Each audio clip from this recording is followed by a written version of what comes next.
I need a wealthy bride, Abigail, not someone who can barely save her own estate. He said that in front of 300 people. She didn't cry. She didn't beg. She took that ring off her finger, set it on the table like it meant nothing, and walked out with her head high. He chose wealth. He got exactly what he paid for. And 1 year later, when everything he'd built came crashing down, he came back, hat in hand, on her doorstep, begging the woman he'd thrown away to save him. But she wasn't that woman anymore. If you've ever been underestimated by someone who later realized their mistake, this story is for you. Subscribe and tell us in the comments, have you ever walked away from someone who didn't deserve you? The morning of the Cooper engagement reception, Abigail Moore dressed without help. She had always done things without help. That was something Nathan Cooper used to love about her: the way she pinned her own hair, the way she saddled her own horse before the stable hands were even awake, the way she laughed at herself when things went sideways instead of calling for someone to fix it. He used to say she was the most capable woman he'd ever known. He used to say a lot of things. She chose a dress the color of winter sage, not the fashionable ivory that the other young women of Yorkshire County favored, not the rich burgundy that Charlotte Aldridge had been wearing to every social event since the fall harvest. Sage because it was her mother's favorite color, and her mother had taught her that a woman should dress for herself first and the room second. Her mother had also taught her that a man who loved her would show up, would stay, would choose her not in spite of her circumstances, but because of who she was inside them. Her mother had been gone 6 years, and Abigail was starting to wonder if the woman had been too optimistic about men. Cooper Manor sat at the top of the hill like it always had, proud, white-columned, impossible to ignore. The Coopers had owned that hill for 3 generations. Nathan's grandfather had built the main house. His father had added the east wing and the formal gardens. Nathan himself had spent the last 4 years expanding the tenant holdings and modernizing the mill operation. And he had done it with a steady hand that impressed even the old money families who liked to pretend new ideas were beneath them. It was one of the things Abigail had admired most about him. Past tense. She was still working on that. The circular drive was already crowded when her carriage arrived. She stepped down without waiting for the footman old habit and straightened her gloves while the noise of the gathering washed over her. 300 guests. Families from across 3 counties. The Aldridges had come down from the north. The Hargroves had ridden in from the valley. Even old Colonel Whitfield, who claimed his gout kept him from socializing between October and April, had managed to appear. Everyone knew why they were here. An engagement announcement. A celebration. The joining of the Cooper name to money significant enough to shore up the estate's future. Abigail knew why she was here too. Nathan had asked her to come. 3 days ago, a letter had arrived at Moore Estate, brief, formal, the kind of handwriting Nathan only used when he was trying not to feel something. Please attend. I owe you that much. There are things that must be said properly in the right setting. She had read it twice, burned it in the kitchen hearth, and then she had answered it because 22 years of being Abigail Moore had taught her that running from hard things didn't make them smaller. It just made you smaller. Inside Cooper Manor, the chandelier. Light fell warm and gold across the crowded room. Someone was playing the pianoforte in the far parlor, a piece she recognized, one of the simple country melodies Nathan had always preferred over the complicated classical arrangements his mother pushed on him. She didn't know if that detail was a cruelty or a kindness. She took a glass of punch she didn't intend to drink and found a place near the window. She saw Charlotte Aldridge immediately. It was impossible not to. Charlotte was positioned in the center of the room, the way a portrait is positioned on a wall, deliberately with the light falling exactly right, surrounded by women who existed to make her look more important by comparison. She wore ivory, of course, a gown that probably cost more than Abigail's horse.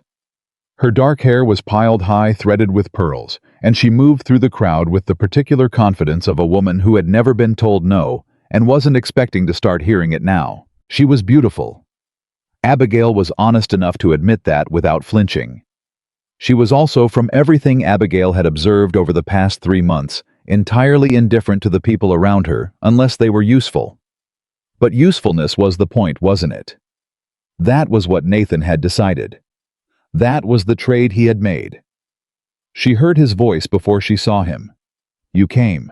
Nathan Cooper was standing 3 feet away, and Abigail did not startle because she had been half expecting him since she walked through the door. That was the thing about knowing someone since childhood. You developed a sense for them, a kind of radar that tracked them without your permission. He looked like himself. That was almost the worst part.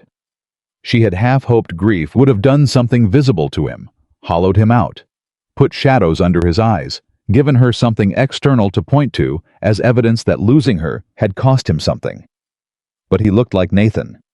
Dark hair, broad shoulders, the kind of jaw that had probably caused trouble for women since he was 17. His expression, though, that was different. His eyes held something she didn't have a word for yet. "You asked me to." "I didn't think you would." "Then you haven't been paying attention." She took a sip of punch. "What did you want to say, Nathan, properly in the right setting? Those were your words." He was quiet for a moment. Around them, the noise of the party continued. Laughter, the clink of glasses. Someone across the room telling a story that was apparently very funny.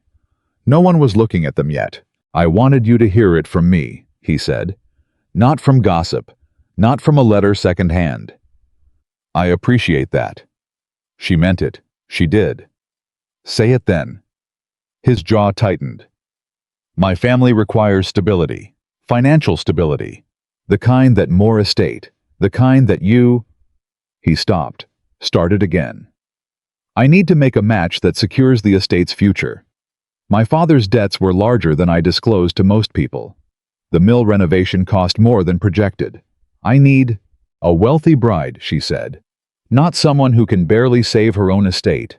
The words came out the way she'd planned them, level clear, without the crack of emotion. She'd been quietly terrified would break through. She had practiced them in the mirror at 7 o'clock that morning. She had decided that if he was going to say this to her, she was going to let him hear it back. Something moved across his face. "Abigail, I'm not asking for a different answer. I'm just making sure we're speaking plainly." She turned to face him fully. "You chose Charlotte Aldridge because her father's fortune solves your problem. That's a reasonable decision. I'm not going to pretend it isn't." "It isn't only that." "Then what else is it?" He didn't answer. "That's what I thought." A small silence opened between them, and into that silence walked his mother. Margaret Cooper moved through her own home, the way generals move through conquered territory, with the ease of someone who had never had reason to question their authority. She was 53, silver-haired, and had been running the social machinery of Yorkshire County for 2 decades with a grip that made iron feel soft. She smiled at Abigail with the particular warmth of a woman who feels nothing. "Miss Moore, how lovely that you could join us." "Mrs. Cooper, you look well. That color is very practical." The word landed exactly where it was aimed. Abigail kept her face pleasant. "It was my mother's favorite." Of course it was. Margaret's attention moved past her to the room at large with the efficiency of a woman who had already concluded this conversation before it started. "Nathan, darling, the Aldridges are asking for you. Charlotte is waiting." The look Nathan gave Abigail lasted exactly 3 seconds. She counted. Then he straightened his jacket and walked away. She watched him go. She breathed through it. She reminded herself that she had known this was coming, that she had spent 3 months building the internal architecture required to stand in this room and survive it. That pain was not the same as destruction, and she had survived worse. She wasn't entirely sure that last part was true, but it was a useful thing to believe. The formal announcement came 30 minutes later. Nathan stood at the center of the room with Charlotte at his side, and he spoke the words that formalized what everyone already knew. The engagement of Nathan Alexander Cooper to Charlotte Elaine Aldridge. The joining of 2 families. The promise of a future. Charlotte smiled like she was being given exactly what she deserved. Nathan looked once toward the window where Abigail had been standing. She wasn't there anymore. She had moved. Old Mrs. Hargrove found her near the fireplace and said very gently, "My dear, you don't have to stay." "I know," Abigail said. "I'm staying anyway." Because leaving early would mean she had run, and she was finished running. But then, Nathan stood before the crowd, Charlotte's gloved hand resting in the crook of his arm, the chandelier making everything golden and false, and he raised his glass and said the words that would follow Abigail home in the carriage and keep her company in the dark kitchen at 2 in the morning. My family requires stability, and I am fortunate to have found a partner who can provide it. Stability. Not love. Not partnership. Not the person who had sat with him through the night his father's horse threw him and broke 2 ribs. Not the woman who had ridden through sleet to warn him when the river threatened to flood his lower fields. Not the one who knew where he kept his grief and what it looked like when it showed up in his eyes. Stability. 300 people clinked their glasses. Abigail set hers down. She felt the ring on her finger, the one Nathan had placed there under the apple tree in her mother's garden 2 summers ago, when the world had been smaller and the future had seemed like something they could shape together. Abigail. I do not need a fortune. I only need you. He had said it with the kind of certainty young men carry before the world teaches them to negotiate. She pulled it off her finger. She walked to the table where the champagne sat in its silver bucket, and she set the ring down beside it. Not thrown, not dropped in anger. Set down the way you set down something you've been carrying too long, with intention, with finality, with a kind of awful care. The people nearest to her went quiet first. Then the quiet spread. She turned and found Nathan watching her from across the room. His face had done something she couldn't read. Charlotte had noticed nothing. Margaret Cooper had gone very still. Abigail looked at Nathan. Cooper truly looked at him the way you look at someone when you're memorizing the last version of who they were to you, and she spoke clearly enough to carry. Nathan Cooper. The room had reached that particular silence that only happens when everyone understands something important is occurring. I loved you when you had nothing but your name and your word. I would have built something real with you, not a transaction, not a strategy, something real. She paused. The poorest person in this room is not me. He didn't move. She turned, walked to the door, and stepped out into the October night. The air hit her like cold water. Her hands were shaking. She noticed that and found it almost interesting the way the body insists on feeling things, even when the mind has made its decisions. The gravel crunched under her boots as she made her way toward the waiting carriage. The lights of Cooper Manor blazed behind her, pouring out into the darkness, the way the house always had that aggressive generosity of light that was really just a different kind of statement about wealth. She did not look back. The ride home took 40 minutes through roads she had known since childhood, and she spent them watching the night fields go past and thinking about her father. George Moore had been a proud man and a careless one. He had loved his land the way some love beautiful horses, admiring the appearance of them, the prestige they represented without wanting to know too much about the actual work required to keep them healthy. He had borrowed against Moore Estate without telling anyone, taking quiet loans from 3 different creditors over the span of a decade, each one smoothing over a difficult year, each one compounding the problem he was refusing to acknowledge. Abigail had found the ledgers 6 weeks ago. Hidden in the desk drawer, her father considered private beneath a false bottom she'd discovered by accident when she was looking for a spare key. She had sat with those numbers for 4 hours. Adding, checking again.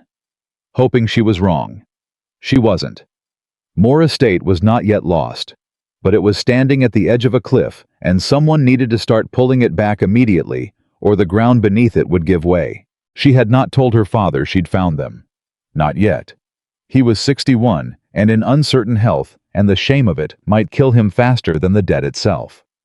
Instead, she had spent the past 6 weeks quietly learning everything she didn't know, which was considerable. She had borrowed books from the county lending library. She had ridden out to the tenant farms and talked to the workers her father had always left to the foreman, asking questions she should have been asking for years. She had met with Arthur Kincaid, the younger of the 2 local merchants who dealt in agricultural goods, because Arthur was the only one who talked to her like a person instead of a liability. The Southfield, Arthur had said, spreading his hands across the rough map she'd brought him. Your father's been underplanting it for 3 years. Same rotation every season, you're depleting the soil. Change the crop, let it breathe one season, plant winter wheat the next. You'll see different numbers by spring. How different? Different enough to matter, ma'am. It ain't nothing dramatic, but it's something. She had gone home and made notes for 2 hours.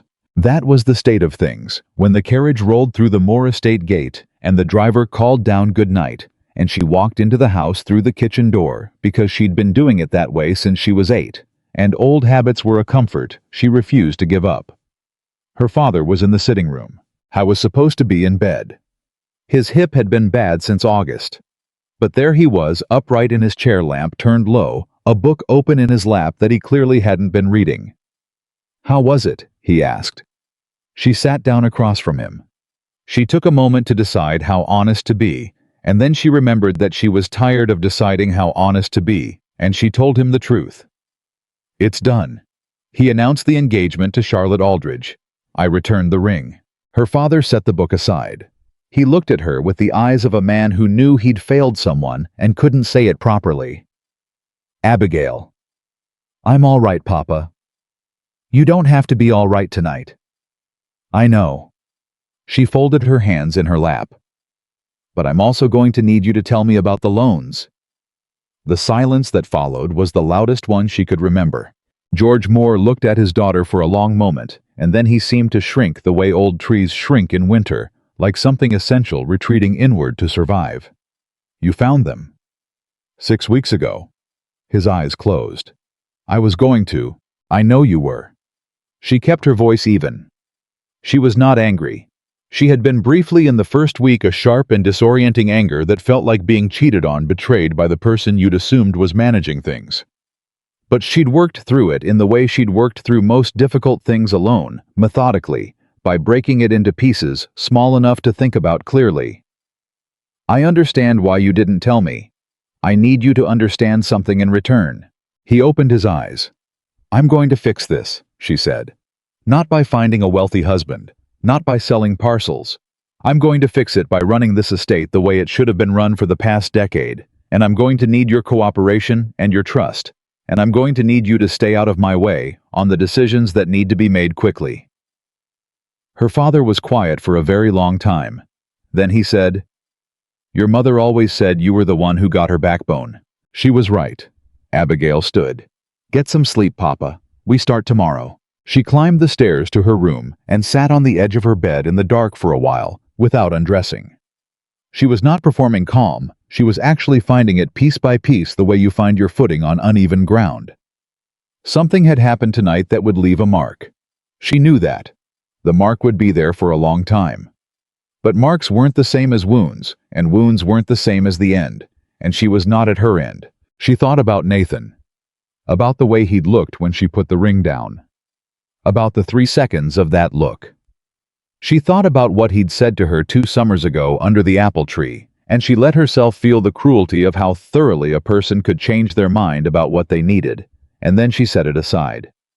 She had a ledger on her desk, and a Southfield that needed a different crop, and a merchant who believed the numbers could change by spring. She was Abigail Moore. She had work to do. 3 weeks after the night of the Cooper reception, she rode out to the mill at first light. The Moore Estate Mill was an old building, solid limestone built by her grandfather before the current road existed, when the creek ran higher and faster, and the whole system had made more financial sense. These days it ran at about 60% of its capacity, according to the foreman's reports. Though Abigail was starting to suspect the foreman's reports hadn't been entirely accurate for some time. Thomas Greer had been foreman at Moore Estate for 11 years. He was 50, wide-shouldered, and possessed of the particular confidence of a man who had managed to make himself indispensable to someone who preferred not to look too closely at the details. He stood in the mill yard when she arrived and watched her dismount with an expression she recognized as patience, so practiced it had become condescension. "Miss Moore." He tipped his hat. "Wasn't expecting you." "I know." She tied her horse and walked past him toward the mill door. "I'd like to see the grinding records for the past 2 months. A slight pause. "I keep those in my office." "Then let's go to your office." She felt him fall into step behind her. She did not turn around to see whatever expression he was making. The records were kept in a wooden box on a shelf that also held 3 years' worth of outdated almanacs and a hat that had been there so long it had become furniture. Abigail pulled the box down, carried it to the table, and opened it. The records were a mess. Not fraudulent exactly. She didn't think Thomas Greer was stealing from them outright. But they were the records of a man who had long ago concluded that no one would look closely enough to notice the difference between careful accounting and approximate accounting. Numbers rounded to convenience. Dates that didn't match the crop receipts she'd cross-referenced at home. Production figures that told a story of modest efficiency where a different story might be possible. She spent 45 minutes with the records while Thomas Greer stood behind her and offered periodic explanations in the voice of a man unaccustomed to explaining himself. Some of those figures account for weather delays. I understand that. The creek's been running low since midsummer, which affects the wheel. I know about the creek. She marked a column with the pencil she'd brought. What I don't see is any record of maintenance on the secondary wheel. When was the last time it was serviced? Silence. She looked up. Thomas Greer's face told her everything she needed to know. The secondary wheel hasn't been serviced, she said. It's been there were plans to address it. When? Another silence. Mr. Greer. She set down the pencil. I'm not here to embarrass you. I'm not here to argue about what should have been done.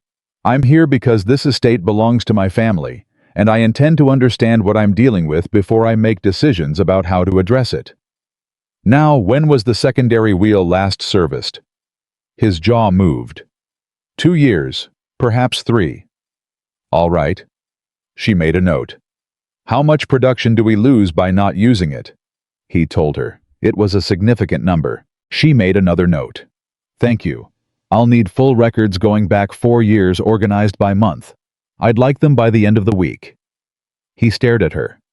That'll take some doing. Then you'd better start today. She closed the box and stood. I'll be back Friday morning. She walked out into the yard and untied her horse and rode home with the numbers turning over in her mind. The secondary wheel alone, if repaired and operational by February, could increase output significantly enough to matter. Add that to the Southfield rotation, Arthur had suggested. Add the renegotiated drying contract she'd been working on with 2 local grain merchants, and the picture started looking different. Not saved, not fixed, but different. That was enough to keep working. 2 weeks later, she was in the South Field when she heard hoofbeats. She was wearing her work clothes, the plain brown dress she used for actual work, not company, and she had her hair pulled back and her boots were muddy from walking the field rows.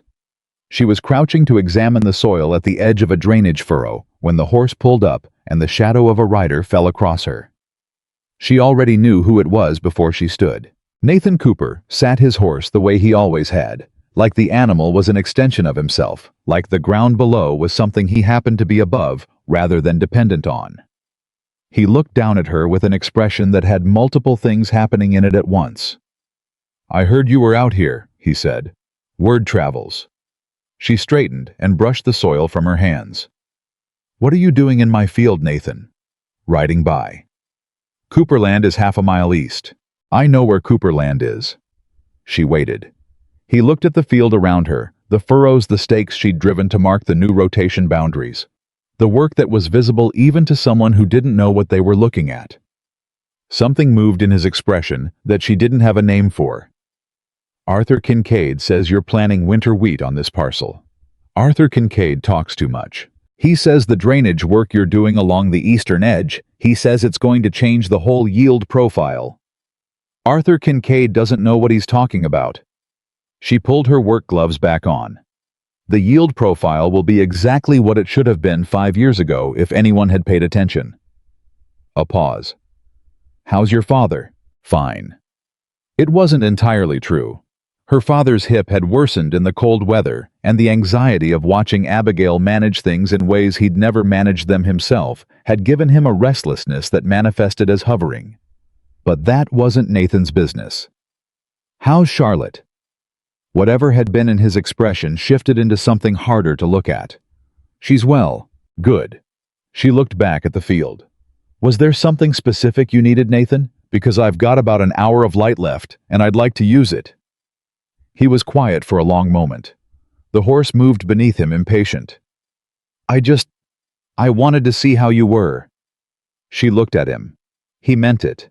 She could tell that much. There was no performance in it, no calculation. He genuinely wanted to know, which was in some ways worse than if he hadn't. "I'm busy," she said. "I'm working. I'm fine." "Abigail, go home to your fiancé Nathan." She listened to the hoofbeats diminish until she couldn't hear them anymore, and then she crouched back down to the drainage furrow and stared at the soil and told herself that the burning in her chest was just the cold air. She was mostly able to believe it. December brought frost and a letter from the first creditor. The tone was polite, but not gentle. A friendly reminder that the outstanding balance on the Moore account extended these past 18 months as a professional courtesy was approaching the threshold at which the creditor would be obligated to pursue formal recovery. A reminder that the estate property was listed as collateral. A reminder that the creditor valued the Moore family's long relationship and wished to continue doing business, but that this required some acknowledgement of the situation. Abigail read the letter twice, folded it, and put it in her desk drawer. Then she pulled out her own accounts. The working numbers she kept in the ledger she'd started in November, her own system, not her father's, and she spent 2 hours going through them. The mill repair would cost money she didn't have yet. The Southfield rotation was already underway, but winter wheat wouldn't pay out until spring. The 2 renegotiated merchant contracts were improvements, but improvements measured in weeks, not days. The drainage work on the eastern edge was ongoing. She was moving. The estate was moving. But the timeline on the creditor's patience was shorter than her timeline for results, and that gap was real. She needed to think differently about this. She thought about it for 3 days. She thought about it while she rode the field rows in the early morning, while she sat with her father in the evenings, while she lay awake in the cold dark, listening to the wind off the hills. She turned the problem over and looked at it from every angle she could identify. On the 4th day, she rode to Arthur Kincaid's store. "I need a different kind of conversation," she told him. Arthur, who was a practical man with the kind of face that suggested he'd heard most things, leaned on the counter. "All right. I need you to tell me who else in this county is dealing with what I'm dealing with." She met his eyes, quietly. He looked at her for a moment. Then he said, "That's a long list, Miss Moore." "I thought it might be. A lot of these farms, the ones that look solid from the road, they're carrying more weight than anyone knows. Last few years haven't been easy. The weather's been unpredictable, and some of the older families—" He shook his head. "Pride's expensive. What I'm thinking," she said, "is that I'm not the only one who would benefit from cooperation, shared drying capacity, coordinated timing on mill use, bulk negotiation on supply contracts." She paused. "If 3 estates combine their purchasing, the terms improve for all 3. He stared at her. "It's not a new idea," she said. "It just hasn't been done here because the landowners in this county would rather fail alone than succeed together." "Miss Moore." Arthur straightened. "Are you telling me you want to organize the neighboring farms into some kind of cooperative arrangement?" "I'm telling you I want to survive," she said. "And I suspect I'm not the only one." He thought about it for a long moment. Then he said, "Give me a week." She rode home with something that felt cautiously like momentum. The last night of the year, she stood at the sitting room window and watched the snow fall on Moore Estate, on the field she'd been working since October, on the mill building that now had a functioning secondary wheel, on the fences she'd had repaired, and the drainage channels that were holding, and she let herself feel something she hadn't allowed in months. Not hope exactly. That felt too fragile, too much like a thing that could be taken. Something sturdier than hope. Certainty. Not certainty that it would work. There were too many variables, too many things still uncertain, too many mornings ahead that would require her to get up and keep moving before she knew if it was paying off. But certainty that she was doing the right things, that she was not standing still, that whatever happened to Moore Estate in the coming year, it would not happen because Abigail Moore failed to act. She thought about Nathan Cooper. She thought about the ring she'd left on the table in the Cooper Manor ballroom, and the 3 seconds of his expression and the way he'd looked when he rode up to her field in November. She thought about what he'd said. "I wanted to see how you were, and how completely unacceptable it was that this thought had visited her on and off for the past 6 weeks. She was not going to spend the new year thinking about Nathan Cooper. She was going to spend it working. She turned away from the window. The ledger was on her desk. The correspondence from 2 neighboring landowners who'd responded to Arthur's quiet inquiry sat beside it. The spring planning notes were already 3 pages long. Abigail Moore sat down at her desk, picked up her pen, and got back to work. The 1st of January brought 2 things to Moore Estate: a hard freeze that split 3 fence posts along the northern pasture, and a letter from Arthur Kincaid saying that the Weston family from the valley and old Earl Pemberton's widow from the Eastern Holdings were both willing to meet. Abigail read Arthur's letter standing in the kitchen with her coat still on, just back from checking the fence damage herself. She read it twice, folded it into her coat pocket, and went to find Thomas Greer. Howe was in the mill yard, which surprised her. She'd half expected him to be somewhere warmer doing something less productive. "The northern fence line needs 3 new posts before the ground freezes deeper," she told him. "Take Caleb and the younger hatch boy. I want it done by Thursday." "Yes, ma'am." He paused. "Miss Moore, the secondary wheel's been running clean since the repair. I wanted you to know." She looked at him. A month ago, he would not have volunteered that information.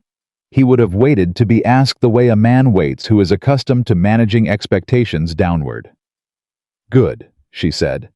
"That's good, Thomas." Something in him relaxed slightly. It wasn't much, but she filed it. The meeting with the Westons and Mrs. Pemberton took place on the 2nd Thursday of January in the back room of Arthur's store, because none of them wanted the kind of attention that came with a formal gathering at any of the 3 estates. Pride was the enemy of practical arrangements, and Abigail had spent enough months fighting pride, her father's Nathan Cooper's her own, to know that you had to take it out of the room before anything useful could happen. James Weston was 44, weathered, and possessed of the directness that came from spending 20 years making decisions with real consequences and no margin for error. He sat across from Abigail and looked at the numbers she'd spread on the table with the expression of a man who is doing arithmetic fast and finding the results surprising. "You're proposing we coordinate on bulk purchase and shared mill scheduling," he said, "and coordinated crop timing on the varieties most vulnerable to late-season price drops. If we're bringing similar product to market in the same week, we're competing against each other for buyers. If we stagger it, we hold more leverage." He tapped the table once. "I've thought about this. Didn't think anyone else around here had.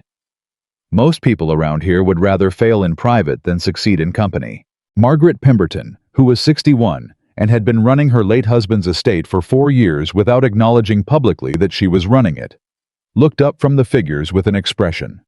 Abigail recognized the look of a woman who has been right about something for a long time and has been waiting for someone else to catch up. "The drying arrangement," Mrs. Pemberton said. "Your eastern facility, what's the current capacity?" "Expanded last fall. I had room to spare even after our own harvest. That's what I'm proposing to fill." "At what rate?" Abigail named a number. It was fair below what the outside contractors charged, above what charity would have required. Mrs. Pemberton studied it. James Weston studied it. Arthur Kincaid stood by the window and looked like a man who was watching something he would tell people about later. "Give me a week to look at our planting commitments," Weston said finally. "If the numbers hold, I'm in." "Same," said Mrs. Pemberton. Then quieter. "How long have you been planning this, Miss Moore?" "Since October," Abigail said. "Though I've been thinking about it for years." "You're what, 22? 23 in March." Mrs. Pemberton looked at her for a long moment, with something that was part assessment and part something warmer. "Your mother would have done this. She would have done exactly this." Abigail kept her face steady. "I know." "No," she said. "That's how I knew it would work." The arrangements were formalized over the next 3 weeks quietly through Arthur, without any of the formal ceremonies that would have drawn attention. It wasn't dramatic. It was practical. And practical things Abigail was discovering were their own kind of power, the kind that accumulated slowly and didn't announce itself until it was already significant. By mid-February, the Southfield's new rotation was showing early promise in the soil testing she'd been doing on the experimental rows. The mill ran 6 days a week with the secondary wheel operational. 2 merchant contracts had been renegotiated under the combined arrangement with Weston and Pemberton, yielding terms that none of them could have gotten individually.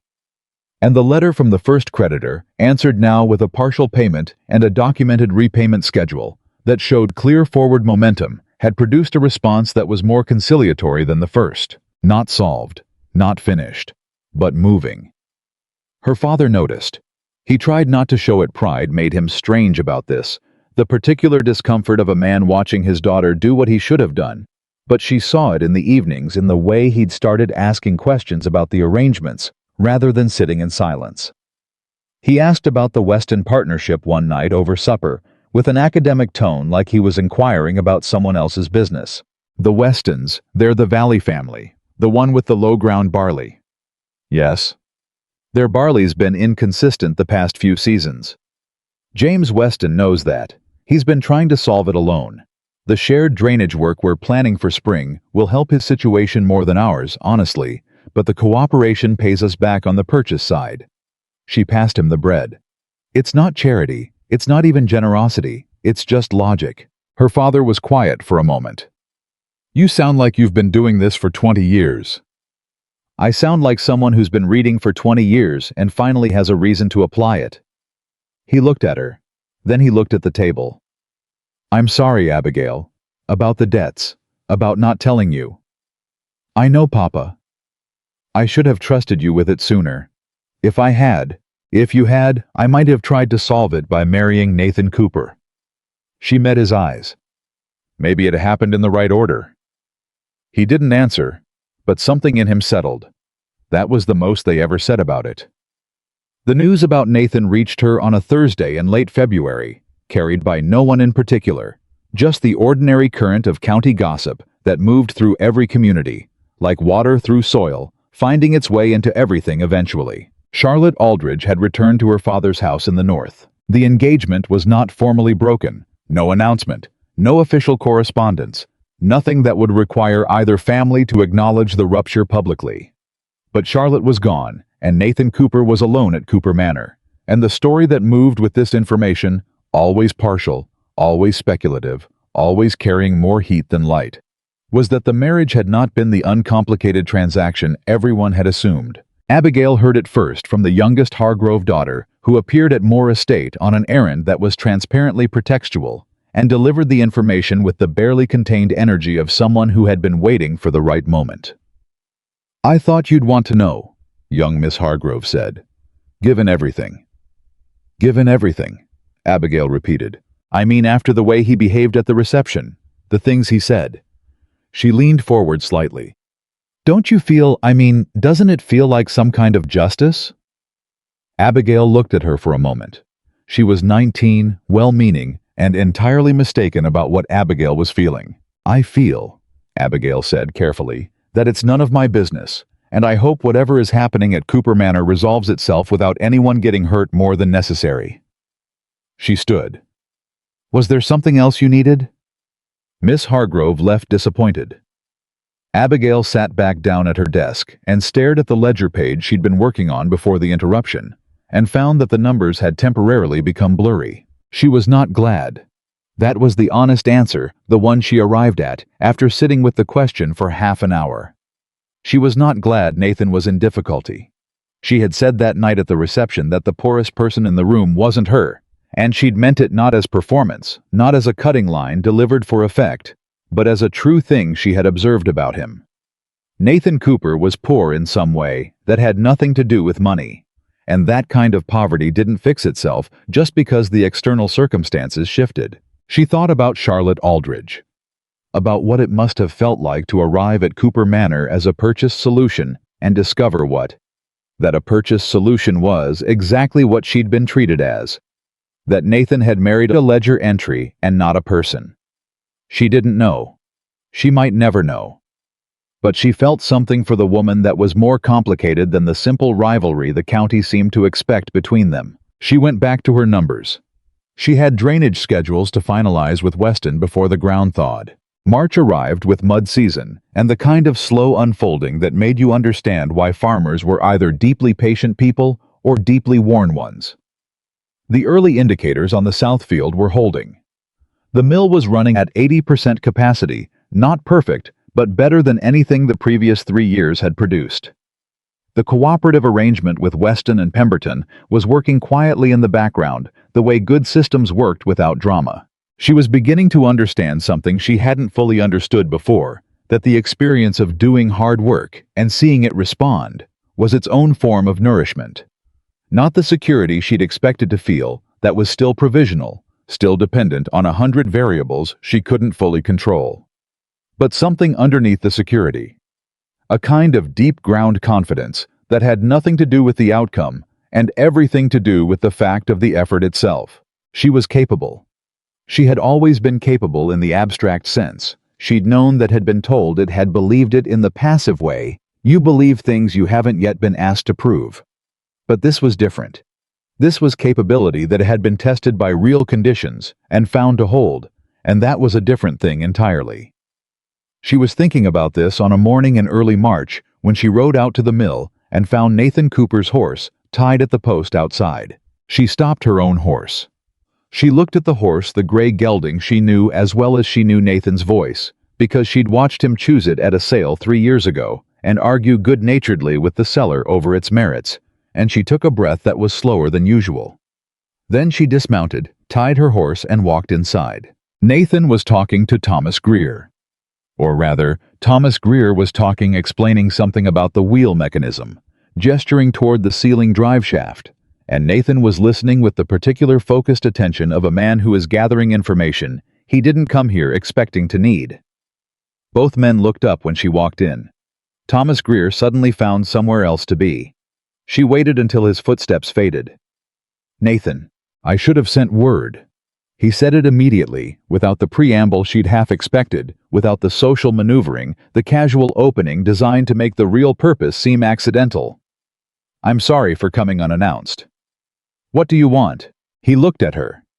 She had noticed in the months since the reception that he'd stopped carrying himself with the particular ease she'd always associated with him. That loose-shouldered confidence that came from a man who has never seriously doubted his own position. He still stood straight, but something in the ease was gone. "I heard you had the secondary wheel operational," he said. "You came to my mill to ask about my wheel." A pause. "No." "Then what?" He moved to the window, not to look out, just to put something between himself and the directness of her eyes. "Charlotte left." "I know." He turned. "You know. It's a small county, Nathan. It's been 3 weeks. Everyone knows." She crossed her arms. "I'm sorry it didn't work out the way you planned." "Are you?" The question landed harder than she expected. She held it. "I'm sorry you're in difficulty. That's honest." A beat. "I'm not sorry the plan didn't work. The plan was—" She stopped herself. This wasn't the conversation she'd intended to have. "The plan was a mistake," he said, quietly. "The plan was, I told myself it was practical. I told myself that what I had with you was real, but it wasn't sufficient. That I needed something from Charlotte that I couldn't." He stopped. His jaw worked. "She understood what I was, apparently, better than I understood myself." "What does that mean?" "She left because she said she couldn't spend her life with a man who was in love with someone else." The mill was very quiet. The wheel turned outside a slow creak and pull that Abigail usually found comforting. Right now, she barely heard it. "Nathan, I'm not saying that's to ask for anything." He held up a hand. "I'm not here to I know what I did. I know what I said in that room in front of all those people. I know there's no version of this where what I did was acceptable." He looked at her steadily. I couldn't go on pretending that it wasn't true. That I didn't know it was true, that's all." She looked at him for a long time. The anger was there. It had been there since October, carefully maintained, kept at the right temperature. But underneath the anger was something she was less comfortable examining, the particular grief of loving someone who had failed you in the most specific possible way, and knowing that the failure didn't erase what had been real before it. "You need to go," she said. He nodded once. He didn't argue it. "And Nathan." He stopped at the door. "Whatever is happening at Cooper Manor with the estate, figure it out. You're capable. You've always been capable. Stop looking for someone to fix it for you." He left without answering. She stood in the quiet mill and listened to his horse leave the yard, and told herself she felt nothing that couldn't be managed. She was mostly right. The spring brought news faster than the thaw. Abigail was 3 weeks into the wheat planting, working the south field herself on the mornings when the schedule allowed, because she had discovered that being in the actual work kept her clearer about the decisions than sitting with reports ever did when James Weston rode over with his foreman and a face that said something had happened. "There's a rumor," Weston said, dismounting in the yard. "I wanted you to hear it from someone who isn't trying to make something of it." She waited. "The Halifax creditors, the ones who hold the Cooper estate notes, are calling them in. Nathan Cooper's been negotiating extensions, but the word is the extensions are running out." He shook his head. "A bad harvest last fall. The renovation costs. And apparently the Aldridge family, once Charlotte left the arrangement that was supposed to involve some financial consolidation, it fell through." Of course it had. Charlotte's departure hadn't just been personal. It had been financial. The Aldridge money that Nathan had factored into his calculations had walked out the door with her. The Cooper isn't running efficiently. Their South holdings haven't been rotated properly. They're in a position. Weston paused. "It's bad, Abigail. It's actually bad." She stood very still for a moment. This was the part she hadn't let herself think about. Not Nathan's regret, not Charlotte's departure, not even the abstract consequences of his choices. The actual material reality. Cooper Estate, the hill, the mill, the manor, the tenant farms, the land that 3 generations of Coopers had built, was in genuine danger. "What are people saying?" she asked. "Some of the county families are waiting to see if they can pick up the eastern parcels at a good price." Weston's voice was neutral, but his eyes weren't. "The Aldridge associates in particular seem interested." "Of course they do." "There's also talk of Nathan approaching some of the larger merchant firms about emergency capital. But the terms those firms offer in a distress situation—" He shook his head again. She thought about her numbers. The estate was not where she needed it to be, still carrying the weight of the creditor. Obligations, still dependent on the spring harvest, producing what the projections suggested. She had not arrived anywhere yet. She was in the middle of the journey. But she had a functioning mill and an operational cooperative arrangement and 3 months of demonstrated improvement in her accounts. She had something. "Leave it with me," she told Weston. He looked at her with the expression of a man who thinks he might know what you're about to do and isn't sure if it's brave or insane. "Abigail." "I'm not doing anything foolish." She met his eyes. "I'm thinking. I'll come find you when I've thought it through." He rode out. She stood in the yard for a while with the spring wind moving across the fields she'd been working since October. Across the ground she'd learned in the hardest possible way, and she turned the problem over in her mind, the way she turned problems methodically, without panic, looking for what was actually there instead of what she feared. Nathan Cooper had sold her short. He'd stood in front of 300 people and announced that she wasn't enough, that her circumstances made her inadequate, that her value was contingent on her financial position, that a woman who couldn't bring wealth to a marriage couldn't be worth choosing. He had said the cruelest possible thing in the most public possible way, and had moved on to a solution that he believed was more practical. How was wrong? Not just wrong about her, wrong about what practical meant. Wrong about what value meant. Wrong about what a partnership was supposed to be built on. And now his practical solution had failed, and his estate was failing, and the county was circling like it always circled when something was weakening. The question, the real question, the one she had to sit with honestly, was what she was going to do about it. She was not going to rescue him. That wasn't what this was.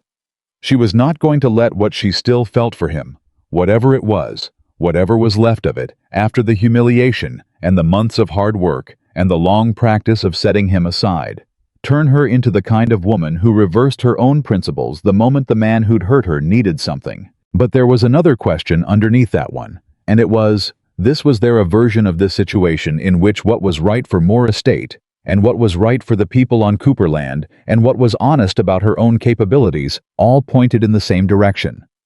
Was there something here that wasn't about Nathan at all? That was about the tenant farmers on Cooperland, who hadn't done anything wrong about the mill workers, and the field hands about the people who would bear the consequences of a foreclosure they had no power over. She thought about her mother. She thought about the thing Mrs. Pemberton had said she would have done exactly this. Her mother had never been small about things. She had not hoarded her capabilities as weapons or withheld her intelligence as punishment. She had acted from values that were bigger than her own hurt feelings, and she had done it without losing herself in the process. Abigail went inside and pulled out the ledger. She did not make any decisions that day. She looked at numbers. She looked at what she had and what she didn't have, and what the realistic range of possibilities was. She looked at it with the same clear eye she'd brought to her father's hidden debts 6 months ago, when the first shock of it had passed, and she'd understood that being angry wasn't going to pay anyone back. She fell asleep at her desk at some point after midnight, her cheek on the account book, the lamp burning low. When she woke at 4 in the morning with a crick in her neck, and the lamp nearly guttered out, the answer was there. Not all of it, but the shape of it. The first piece of it. She would not rescue Nathan Cooper. But she might if the terms were exactly right, and the arrangement was purely professional, and he understood clearly what it was and what it was not, be willing to show him how she'd done what she'd done. Not for him. Not to save him from the consequences of his choices. Because the tenant families on Cooperland deserved someone to understand how to fix what was broken. Because the land itself deserved it. Because some things were bigger than the hurt one man had caused one woman, and Abigail Moore had been raised to know the difference. She straightened in her chair. She picked up her pen. She started writing. By the time the sun came up, she had 3 pages of notes, a preliminary proposal, and the specific clarity that only came when you'd stopped pretending the problem was simpler than it was. She blew out the lamp. She went to make coffee. There was a great deal of work still ahead. There always was. But for the first time in months, the work ahead felt like something other than survival. It felt very quietly like the beginning of something she hadn't let herself name yet. The 3 pages of notes became 12 by the end of the week. Abigail did not send them to Nathan. She sent them to Arthur Kincaid first, because Arthur was the most practical person she knew, and the most likely to tell her when she was being foolish without softening it enough to be useless. Arthur read through the proposal on a Tuesday afternoon, while she stood at the counter and pretended to examine a bolt of cloth she had no intention of buying. He read slowly the way he did everything, not because he was slow, but because he believed in understanding what he was looking at before he opened his mouth about it. She had come to respect that quality enormously over the past several months. When he finished, he set the pages down and looked at her over the top of them. "You understand what people will say. Tell me anyway. They'll say you went back to him, that you couldn't stay away, that all that business with the ring and walking out was theater, and the moment he needed you, you folded. I know. It'll follow you. That kind of talk follows a woman differently than it follows a man. I know that too." She put the cloth down. "What else? The terms you've outlined, the consulting arrangement, the fixed payment structure, the clear documentation that this is a professional engagement and not a personal one." He tapped the pages. "These are good. These protect you. But only if he honors them. And if he doesn't, if he starts treating it like something other than what it is, then I walk away." She met his eyes. "Same as I did before. Except this time, I'll have documentation, and he'll have signed it." Arthur was quiet for a moment. Why Abigail? She had expected the question. She had been asking it herself for 5 days. Because there are 63 tenant families on Cooperland. Because the mill workers on that estate didn't choose Nathan's decisions. Because the land, the actual land, doesn't deserve to be picked apart by Halifax creditors and Aldridge associates who will strip it and leave the people on it with nothing. She paused. And because I can. Because I actually know how to do this now, and knowing how to do something, and watching the wrong thing happen. Because you decided your feelings were more important, that's not who I want to be. Arthur looked at her for a long moment. Then he picked up the pages and handed them back. "Send it through me," he said. "Let it come to him as a professional inquiry. No names on the first correspondence. Let him evaluate it on its merits before he knows who it's from." That was better than anything she'd thought of herself. "Give me a day to draft the letter," she told him. The letter went out Thursday. The response came back Monday, routed through Arthur Brief and businesslike the Cooper estate manager would be willing to meet with the consulting party to discuss the proposed arrangement at their earliest mutual convenience. He didn't know it was her yet. She let Arthur set the meeting for the following Wednesday at the Cooper estate office mid-morning. She dressed plainly, her good riding clothes not a social call, and she rode rather than took the carriage because she wanted to arrive as herself rather than as a presentation. She was halfway up the Cooper Manor Drive when Nathan came out of the front door. He stopped on the step. She kept riding. By the time she'd tied her horse at the post and turned around, he was at the bottom of the steps, and whatever expression he'd worn for the first 3 seconds had been replaced by something more controlled, more careful. "Arthur didn't tell me it was you," he said. "I asked him not to." "Why?" "Because I wanted you to read the proposal before you knew who wrote it. If you'd known it was me, you would have read it looking for something else. This way you read it as a business arrangement." She walked past him toward the office entrance. "And you agreed to meet, which means the business arrangement has merit." He followed her inside. The Cooper estate office was a room she had been in many times over the years.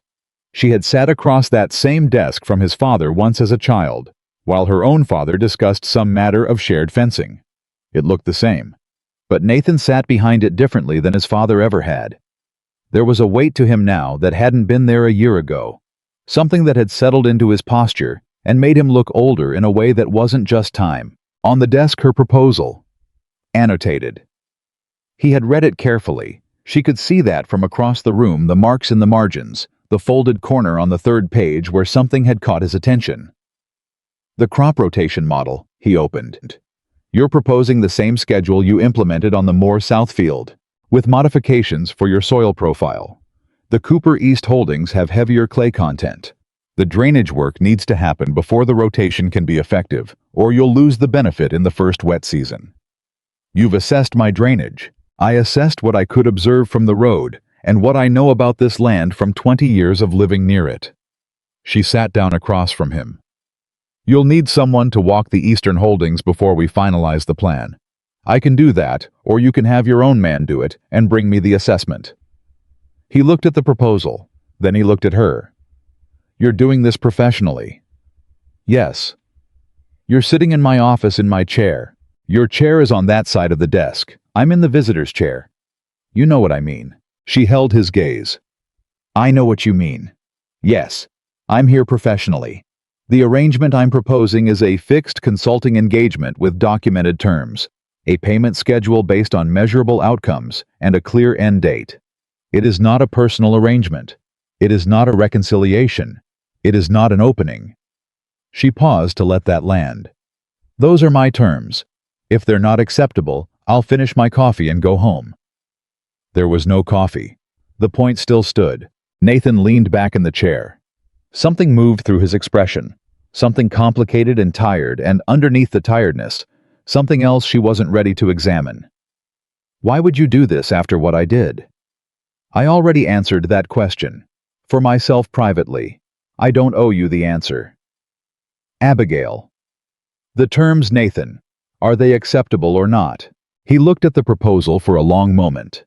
When he looked back up, the something complicated was still in his face, but it had moved aside enough to let the practical man she'd always known him to be come forward. "The payment structure, the outcome-based component. How do you measure it? Yield per acre against the 3-year average, mill output against the past 2 seasons, tenant rental income against the current arrears rate." She had these numbers ready. She had been ready for every question he was likely to ask, and a few he probably hadn't thought of yet. Independent verification by Arthur Kincaid, since he has records going back far enough to establish a meaningful baseline. "You've already talked to Arthur. Arthur facilitated the introduction. He'll be the independent party. That protects both of us." Another silence. The clock on the mantelpiece ticked. Outside somewhere, a horse was being exercised, the rhythm of hoofbeats on packed earth steady and ordinary. "All right," Nathan said. "All right. I'll have my solicitor review the terms by Friday. Mine will do the same." She stood. "I'll need access to the East holdings by next week, and I want to meet with your mill foreman before the end of the month. I'll arrange it. She picked up her gloves. One more thing. He waited. If I find what I think I'm going to find in those East holdings, if the situation is as poor as the yield numbers suggest, I'm going to tell you the truth about it. All of it. I'm not going to soften it to protect your feelings. That's not what you're paying me for. Something in him, some last remnant of the old defensive ease, seemed to give way slightly. I know, he said quietly. That's actually why I agreed. She walked out. She rode the Cooper drive back to the road and didn't stop moving until she was a half-mile east on open ground with the spring wind in her face and no one watching her. Then she stopped her horse and sat for a full minute doing nothing at all, breathing in and breathing out, letting the shaking in her hands, which had started somewhere in the middle of that conversation, and she hadn't let herself acknowledge until now, run its course. She had done it. The meeting was done. The terms were set. This was a professional arrangement between two people who had history, and the history was acknowledged and bracketed and set aside, and she was going to do the work the way she did all her work clearly, honestly, and well. She kicked her horse forward and rode home. The documents were signed the following Friday. She held her copy without looking at it for a moment, just held it, feeling the weight of the paper, the ink still carrying some slight smell of the solicitor's office. Then she folded it and put it in her desk with the rest of the estate documents in the same drawer where she kept the creditor correspondence, the cooperative arrangement with Weston and Pemberton, and the first ledger she'd built in October from the ruins of her father's hidden accounts. All the same drawer, all the same category things that had to be dealt with honestly, regardless of how they made her feel. The East holdings were worse than she'd thought. She walked them with Nathan's foreman, a man named Ridley, competent enough, but long accustomed to receiving direction from above rather than offering it upward on a morning in late April, and she kept her face neutral through most of it because she had learned that people responded better to a calm assessment than to the reaction the assessment deserved. The drainage was a disaster. Not a sudden disaster, the slow kind, the kind that accumulates over years of deferred maintenance and optimistic projections. Each season slightly worse than the last. Each shortfall explained away as temporary. The field furrows were silted to the point of being nearly decorative. Two of the drainage channels had collapsed inward. A significant section of the north end had essentially become a managed bog. "How long has it been like this?" she asked Ridley. He looked at his boots. "The drainage channels 4 years, maybe 5 since they were properly cleared. And no one flagged this in the estate reports." He looked at his boots harder. She already knew the answer. The estate reports had been written for a family that didn't look too closely, and they had been optimistic in the way reports written for inattentive audiences always were shaped to prevent difficult questions rather than to prompt necessary action. "I need a full survey," she told him. "Every field. I want to know the actual state, not the reported state. Can you do that honestly?" He looked up. "Yes, ma'am." "Then do it. I want it on my desk in 2 weeks." She brought her findings to Nathan that evening because she had told him she would tell him the truth, and she intended to keep that promise, especially when the truth was uncomfortable. He met her in the estate office. She laid out what she'd found without softening it. His jaw was tight by the 3rd page. By the 5th, he'd stopped making the small automatic expressions men make when they're trying to control their reactions and gone very still instead. "How did I not know this?" he said when she finished. It wasn't quite a question. "Because the people responsible for telling you had learned that you preferred numbers that didn't require uncomfortable decisions." The stillness deepened. I'm responsible for that. For the kind of management culture that..." "Yes." She paused. "But being responsible for it doesn't make it unfixable. It makes it something you have to fix differently than you would fix an external problem. Because this one is partly about the people and how they communicate upward." He looked at her. "You learned all of this in 6 months. I learned all of this in 6 months of being forced to look at things I would have preferred not to look at." She closed the folder. "You have the same capacity, Nathan. You've always been intelligent. The question is whether you're willing to apply it to the parts of this that are going to be uncomfortable." The Halifax creditors sent another letter this week. She had expected this. "How long do you have?" 2 months. Perhaps 10 weeks if the spring yields show something meaningful. She did the arithmetic. It was tight. It was genuinely, seriously tight. The eastern drainage alone, even on an aggressive repair schedule, wouldn't show yield impact until the following season. The mill she hadn't assessed yet, but from what she'd heard, its problems were different in character from the drainage, more about operational management than physical infrastructure, which meant faster to address but dependent on personnel decisions that were always complicated. "I need to see the mill," she said. "I'll take you myself." "I'd prefer to go with Ridley." A short silence. "Why?" "Because when you're present, the workers perform for you. I need to see how it runs when it thinks no one important is watching." He absorbed this. It wasn't comfortable, she could tell, being understood that precisely by someone with reason to see him clearly was a different kind of vulnerable than he was accustomed to. But he nodded. She went to the mill with Ridley 2 days later, and she spent 4 hours watching it operate, talking to the workers, asking questions that were never about blame and always about process.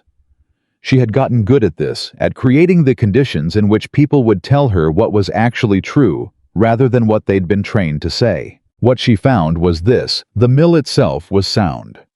The machinery was older, but maintained adequately. The problem was the schedule, the sequencing of what got processed when driven not by any logical optimization, but by the accumulated habits of whoever had been managing it.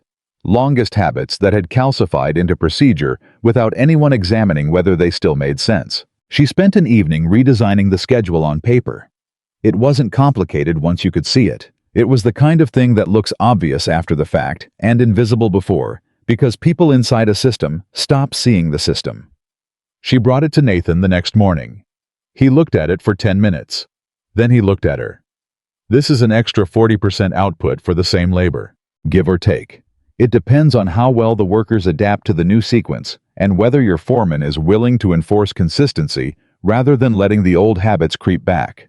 Your foreman, Thomas Greer, he adapted. Thomas Greer needed his authority challenged before he would adapt. He's fine now." She paused. "Your mill foreman is a different personality. He'll need to feel like the new system was partly his idea. Let him make 2 or 3 adjustments to the schedule before you implement it. They won't significantly change the outcome, but he'll own it." Nathan stared at her. "How do you know that?" "Because I watched him for 4 hours." She stood. "People tell you who they are, Nathan. You just have to be willing to watch instead of direct." He was quiet for a moment. "Where did you learn to do this?" "I learned to do this by nearly losing everything I'd been too comfortable to look at clearly." She picked up her gloves. "Same lesson you're learning now. I'm just 6 months ahead of you." The month of May was the most work she had done in a concentrated period since October, and October had been brutal. She was managing Moore Estate's ongoing operations, the spring planting, the cooperative commitments with Weston and Pemberton. The first significant payment to the primary creditor, which she delivered personally, and watched the creditor receive, with the particular surprise of a man who had not expected actual money, while simultaneously rebuilding the operational foundations of Cooper Estate from the ground up. She didn't sleep enough. She ate when she remembered to. Her father, who had been watching all of this with the expression of a man slowly understanding something he'd known theoretically for 20 years, started leaving a plate for her in the kitchen on the nights he knew she'd be working late. She was grateful for the plate. She didn't tell him that. The twist came on a Thursday evening in late May, and it came not from the direction she'd been expecting. She was at the Moore Estate desk, working on the Weston drainage figures, when Ridley appeared at the door, Cooper's man, not hers, which meant he'd ridden from the manor. He was out of breath. His face had the specific look of someone delivering news they wish they weren't carrying. "Miss Moore, Mr. Cooper asked me to bring you this." The letter was brief. It had been written in a hurry, she could tell from the handwriting, Nathan's careful script gone ragged at the edges. The Halifax creditor had not waited for the 10-week grace period. An associate from the Aldridge Financial Interests had apparently moved faster than anyone had anticipated, purchasing a significant portion of the outstanding Cooper notes on the secondary market. Control of those notes was no longer with the Halifax firm. It was with the Aldridge family. Charlotte's father had bought Nathan's debt. She read the letter twice. The second time, something cold settled in her chest that wasn't fear exactly. Fear was too simple a word for it. It was the recognition that the problem had just changed shape entirely. This wasn't a cash flow problem anymore. It wasn't a management efficiency problem. This was Robert Aldridge, a man who had watched his daughter walk out of that marriage with her pride wounded and her dowry secured, but her dignity compromised, deciding that Nathan Cooper's distress was a useful tool. She put the letter down. She looked at Ridley. "When did this happen?" "The letter came this afternoon, ma'am. He wanted you to know tonight." "Does Nathan know why Aldridge bought the notes?" Ridley's expression answered before he did. She stood up. "Tell him I'm coming." She arrived at Cooper Manor 40 minutes later. Nathan was in the estate office, and he was not behind the desk. He was standing at the window, which meant something had broken through the careful control he'd been maintaining for the past 6 weeks, and he needed the physical distance from the room to hold himself together. She had seen him stand at that window before years ago, when his father's first illness had become serious. He did this when things were bad enough that sitting felt like defeat. "You read it," he said without turning around. "Ridley told me on the way. Aldridge owns 60% of my debt." His voice was flat. "He can call the notes at 30 days' notice. He doesn't need a reason. The terms allow it." "I know. He won't take payment. His man was here this afternoon. He said Mr. Aldridge would be willing to consider a restructured arrangement. One that involved a formal apology from me delivered publicly for the treatment of Charlotte." He turned from the window. His eyes were the eyes of a man who has run out of options and knows it. "Which I would give. I would give it. I should have given it months ago. But that's not what he actually wants." "What does he want?" "The eastern parcels, the ones along the creek line." He crossed the room and pulled a map from the desk, unfolded it, pressed it flat with both hands. "He's been wanting access to that water source for a decade. My grandfather refused him. My father refused him. And now he has 60% of my notes, and he wants the parcels as settlement." A pause. "And he wants Cooper Manor assessed for acquisition if I default." She looked at the map. The eastern parcels along the creek were some of the most valuable land the Cooper estate held, not for farming, but for water access. Control of that creek meant control of downstream water rights that affected 3 other properties, including Moore Estate. She stood very still. "He knows that taking those parcels affects my water access." "Yes. This isn't about Charlotte at all. No." Nathan's voice had gone very quiet. "I think it was never about Charlotte. I think Charlotte was the mechanism. This is about the creek. This is about what his family has wanted for 30 years and couldn't get through any legitimate means." He looked at her. "I walked into it. I chose a marriage that put me in his orbit, and I didn't understand what he was until it was too late." The clock ticked. Outside, the spring night was moving toward its midpoint. "I need to think," she said. "Abigail, the 30-day notice if he sends it tomorrow." "I know the timeline." She picked up the map. "I need to think. Tonight." She folded it under her arm. "Do you have the full text of the debt instrument, the original terms?" He opened the desk and pulled out a folder thicker than she'd expected. She took it. "I'll be back in the morning." "What are you looking for?" She paused at the door. There was something about the way he'd said it. Not "what are you going to do," but "what are you looking for?" That suggested he'd already started thinking instead of just panicking. That was good. She needed him thinking. "I'm looking for what Aldridge's solicitor didn't want anyone to notice," she said. "There's always something. People who operate this way rely on the other party being too overwhelmed to read carefully." She took the documents home and read through the night. Her father found her at the kitchen table at 1:30, surrounded by papers, a candle burned halfway down. "The Cooper situation," he said, settling carefully into the chair across from her. "Yes. It's serious." "Yes, Papa." He was quiet. "You know, I did business with Robert Aldridge once, 20 years ago. A timber arrangement." He paused. "I walked away from it before the terms were finalized." She looked up. "Why?" "Because the contract had a clause buried in the 3rd page that gave him unilateral right of withdrawal without penalty, but bound me to completion regardless. He met her eyes. He assumed I wouldn't read that far. Men like Aldridge always assume the other party won't read that far. She looked back at the documents. Then she looked at the third page of the debt instrument. Then the fourth. Then she found it. It wasn't the same clause. It was different in character specific to this kind of financial arrangement. But it was the same principle. A provision that restricted the holder of the notes from calling them in cases where the underlying property showed documented improvement activity meeting certain specified criteria within a certain assessment window. She read it 3 times. The provision had been designed originally as a protection for legitimate creditors, a safeguard against predatory note purchases during a borrower's active recovery period. Whoever had drafted the original Halifax terms had included it as standard language. Aldridge's solicitor had either missed it or dismissed it as inapplicable. It was applicable. If Abigail's work on the Cooper estate, documented dated evidenced by the assessment records she'd been generating for the past 6 weeks, met the criteria, Aldridge could not call the notes for an additional period, long enough potentially for the spring yields to produce real numbers, long enough to find legitimate refinancing options that didn't involve surrendering the Creek parcels. She sat for a long moment in the kitchen of Moore Estate, her father's candle burning beside her, the spring night pressing against the windows. This was not certain. The provision's applicability would be contested. Aldridge's solicitor would argue it.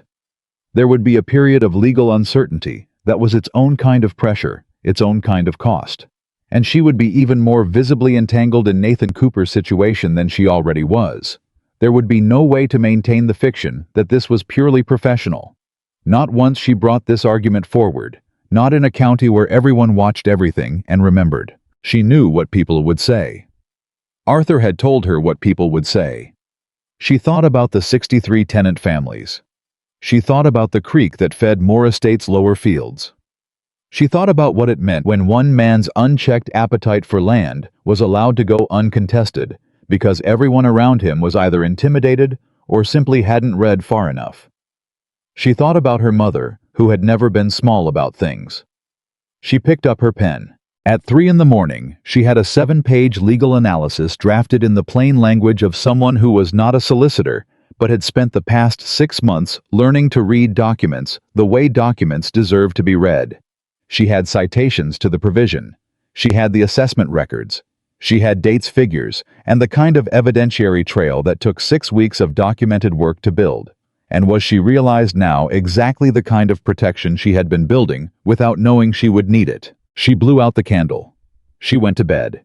She was at Cooper Manor by 8 in the morning. Nathan opened the door himself. He had clearly not slept. His coat was yesterday's.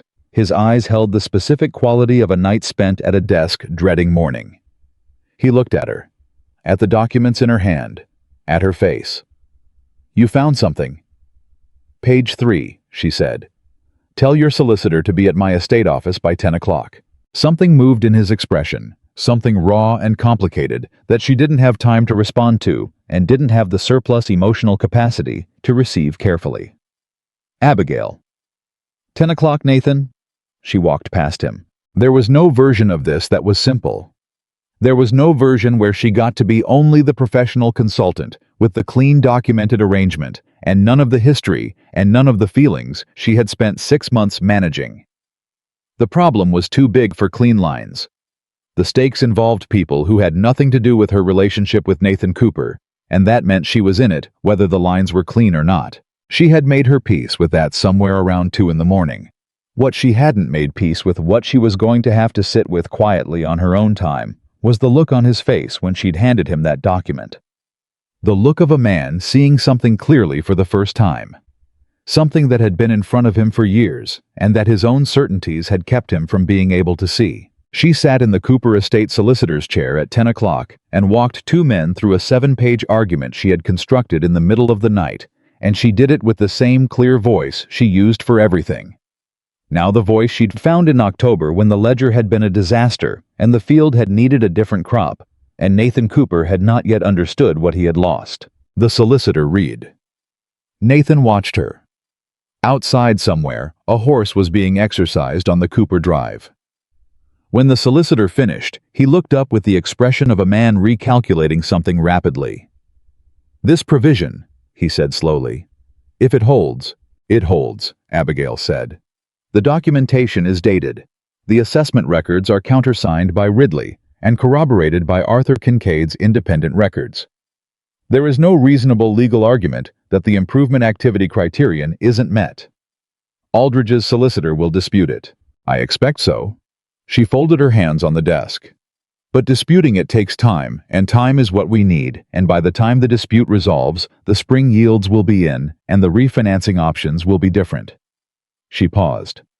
"Robert Aldridge bought those notes because he assumed no one would read carefully enough and act fast enough. He was wrong about both." The solicitor looked at Nathan. Nathan was looking at Abigail. "Send the response today," she said, "before he has a chance to file the notice." Nathan said her name once very quietly, in a way that had nothing professional in it, and everything else. She stood up. "I'll be back this afternoon to review the mill schedule updates with Ridley." She walked out before he could say anything else, because some conversations needed to happen in the right order at the right time. And this was not that time. There was still too much work between here and whatever came next. But she was honest enough, had learned over these months to be honest with herself in ways she'd formerly avoided to acknowledge as she mounted her horse in the Cooper yard and turned toward the road that the ground between them had shifted again, not toward where it had been. You couldn't go back to where you'd been, but toward something she didn't have a name for yet. She rode hard, and she didn't look back, and she told herself she was focused on the task. She was mostly right. Aldridge's solicitor responded in 4 days. The letter was long, dense with legal language, and structured in the particular way that documents are structured when the person writing them knows their position is weaker than they'd like and are compensating with volume. Abigail read it at the Moore Estate desk on a Tuesday morning with Arthur Kincaid sitting across from her, and she read it the same way she'd read everything over the past 8 months, looking for what it was actually saying underneath what it appeared to be saying. What it was actually saying was, "We did not expect this." "They're contesting the dating on the assessment records," Arthur observed, reading over her shoulder, claiming the improvement activity documentation was prepared retroactively to meet the provision criteria, which is provable as false. The mill repair records have material purchase receipts dated in January. The drainage survey is countersigned by Ridley, with dates going back to April. The crop rotation records have corroboration from both Weston's operation and my own. She set the letter down. "They're contesting it because contesting it costs time and time costs money, and they're betting Nathan doesn't have enough of either to sustain the fight." "Do they have a point?" She was quiet for a moment. "On the money, yes. The legal challenge is going to require Nathan's solicitor to respond formally, and that costs fees he doesn't have readily available." She picked up her pen. "On the time, no, because I'm going to make sure the response is filed by Friday." Arthur looked at her. "You're going to write it?" "I'm going to help write it. His solicitor will sign it. Abigail." He said her name with the specific weight of a man about to say something she already knew. "You understand what you've been doing for the past 6 weeks is no longer really a consulting arrangement." She kept her eyes on the page. "I know. And you're all right with that?" "I'm all right with doing what's right," she said carefully. "Whether I'm all right with everything else is a separate question, and not one I'm prepared to answer in your store on a Tuesday morning." He had the grace to leave it there. The response was filed Friday, as she'd said it would be. 3 days later, a message arrived at Moore Estate, not from Aldridge's solicitor, but from Nathan himself in handwriting, that was steadier than the last letter he'd sent her, but carried its own kind of urgency. "The challenge has slowed them. His solicitor is requesting a delay to gather counter-documentation. Our solicitor believes we have 6 to 8 weeks before a formal ruling. The spring yields on the South Field are showing results consistent with your projections. I need to speak with you. Not about the estate." She read the last sentence 3 times. She wrote back, "Come to Moore Estate Thursday at 4. Use the kitchen door." She didn't examine why she'd said the kitchen door. Some instructions came from the part of you that knew things before the rest of you was ready to acknowledge them. He was there at 4 o'clock exactly, which told her he'd arrived early and waited. She opened the door, and he was standing on the step. The way he'd stood on her step 100 times over 20 years of knowing each other, but not the same. Nothing was the same anymore, and she had stopped pretending that sameness was available. She let him in. Her father was resting, which she'd half arranged and half not. The kitchen was warm. She had not made tea, which was either an accident or a statement, and she wasn't prepared to determine which. Nathan stood in the kitchen of Moore Estate, the kitchen he'd walked through as a boy, as an adolescent, as a young man who thought he knew what he wanted, and he looked at her with the eyes of someone who has rehearsed something, and is now understanding that the rehearsal was insufficient. "I rehearsed this," he said. The honesty of it surprised her. "On the ride over, I had things prepared, things I wanted to say properly." "What happened to them?" "You opened the door." He moved his hands, a gesture she recognized, the one he made when he was trying to organize something that resisted organization. "I've been trying to find the right way to say this for 6 months." "Then say it wrong. It might come out more honestly." Something shifted in his face. "I was a coward." He said it flatly, without embellishment. "What I did standing in that room and saying those things about wealth and stability in front of all those people to you, it wasn't practical. I told myself it was practical. I told myself I was making a responsible decision for my family and my estate and my future." He stopped, started again. "But you said something that night.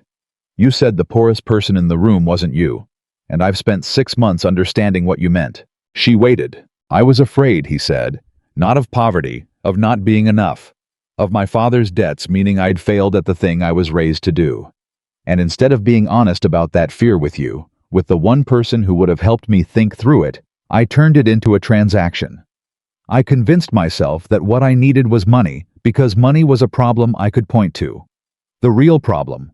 He stopped. His jaw was tight. "The real problem was that I didn't believe I deserved someone who chose me for who I was, rather than what I could provide. So I found a reason to leave before you could find a reason to." The kitchen was very quiet. "You didn't leave," she said. "You ejected me, in front of 300 people." "Yes. That's not the same thing as leaving." "No, it's worse." He met her eyes without flinching. "I know it's worse. I knew it that night. I watched you put the ring down, and I knew exactly what I'd done, and I stood there and let you walk out, because reversing it in that moment would have required me to be the kind of man I hadn't yet figured out how to be." She was quiet for a long moment. Outside, the spring afternoon was moving toward evening.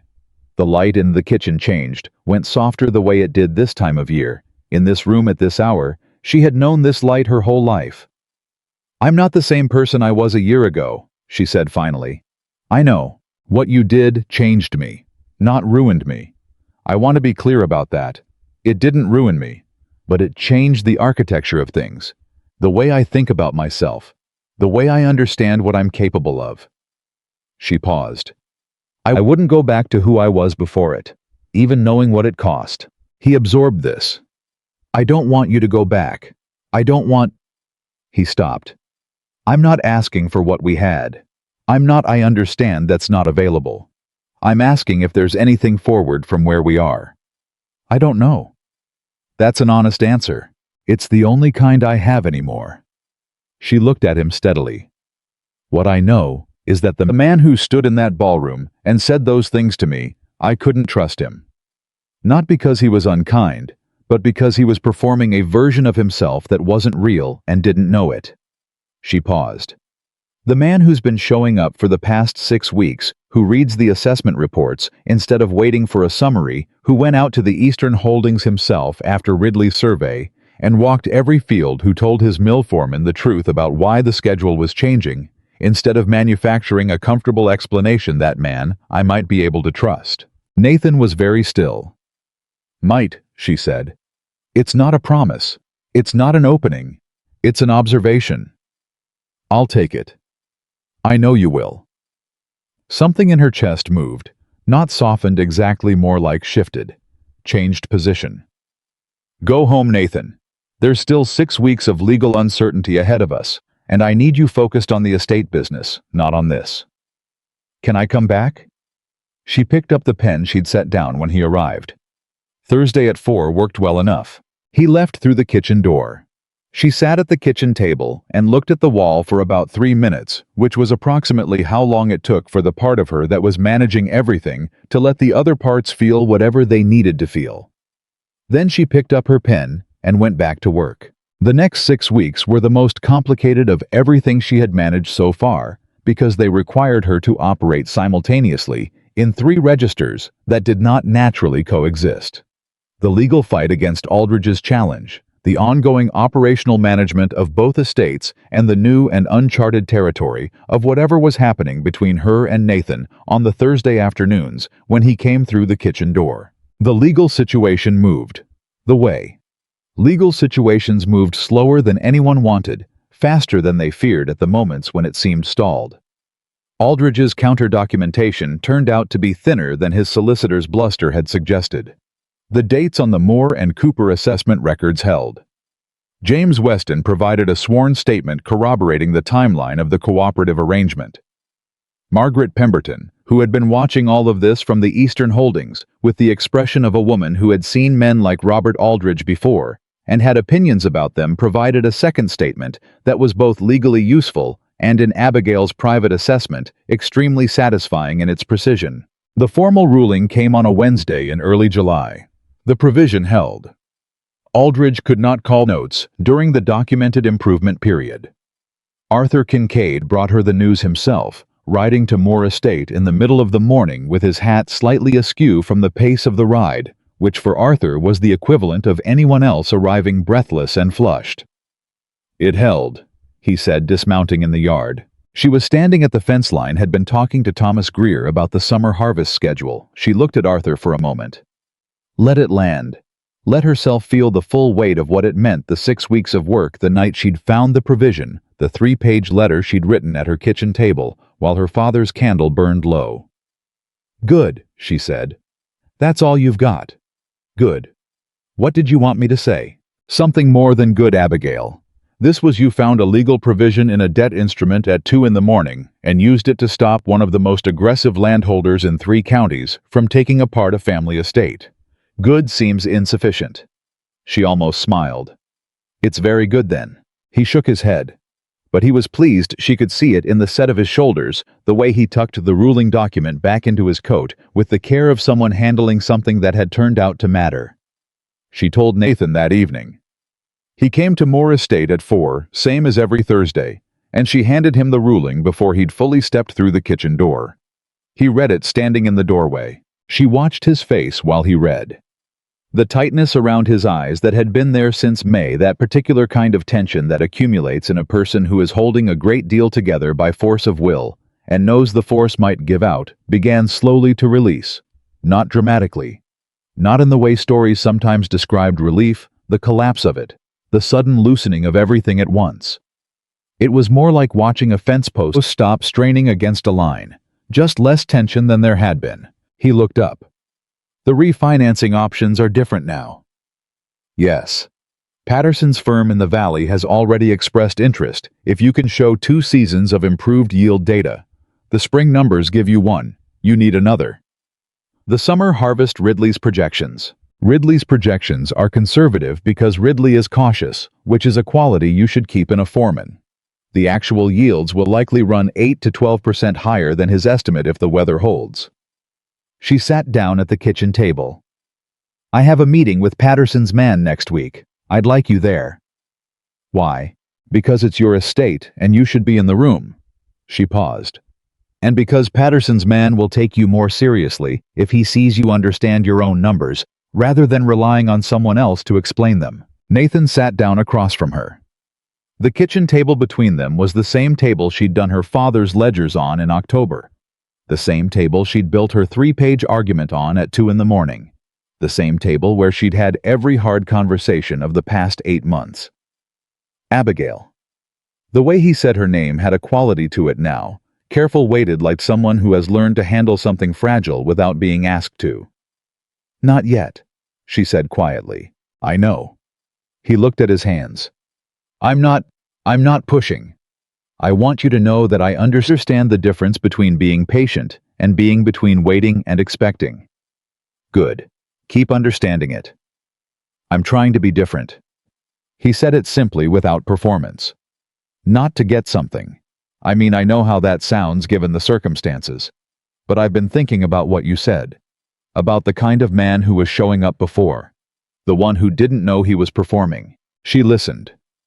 My father used to say that the Cooper name was enough. That it carried weight in the world, and a man who carried it well had met his primary obligation. He paused. I think I believed that.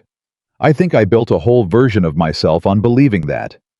And then the debts came due, literally actually came due, and I discovered that the name didn't do what I'd thought it did, and I didn't know who I was without the certainty of it. And now I know the drainage schedule of every field on this estate. I know which tenant families are behind on rent because of genuine hardship versus which ones are taking advantage. I know what it feels like to look at a real number rather than a managed one and make a decision based on what's actually true. He looked at her. I'm not saying this because I think it earns something. I'm saying it because you're the only person I can say it to honestly. She sat with that for a moment. It was true she recognized the particular truth of something that wasn't being said to achieve a result just said because it needed to be said. That's the difference, she told him. That's the thing I couldn't find in you before. Not that you were bad or stupid or deliberately cruel, but you were always performing for an audience, and I could never quite reach the person underneath the performance. He was very quiet. I could reach you now, she said. That's not a promise, it's just true. He nodded once. He didn't push. He let the truth of it sit between them without trying to build on it immediately, without grabbing for more than she was offering, and that restraint, that evidence of actual change, not announced change, not described change, but demonstrated change, did something to the wall she'd been building inside herself since October. Not dismantled it, but acknowledged that the wall had been built against a particular version of a person who might not be exactly that version anymore. The meeting with Patterson's man happened on a Thursday in mid-July at the Valley office, and it went better than she'd projected, because Nathan went into it having memorized his own yield figures and drainage schedules and mill output numbers without prompting.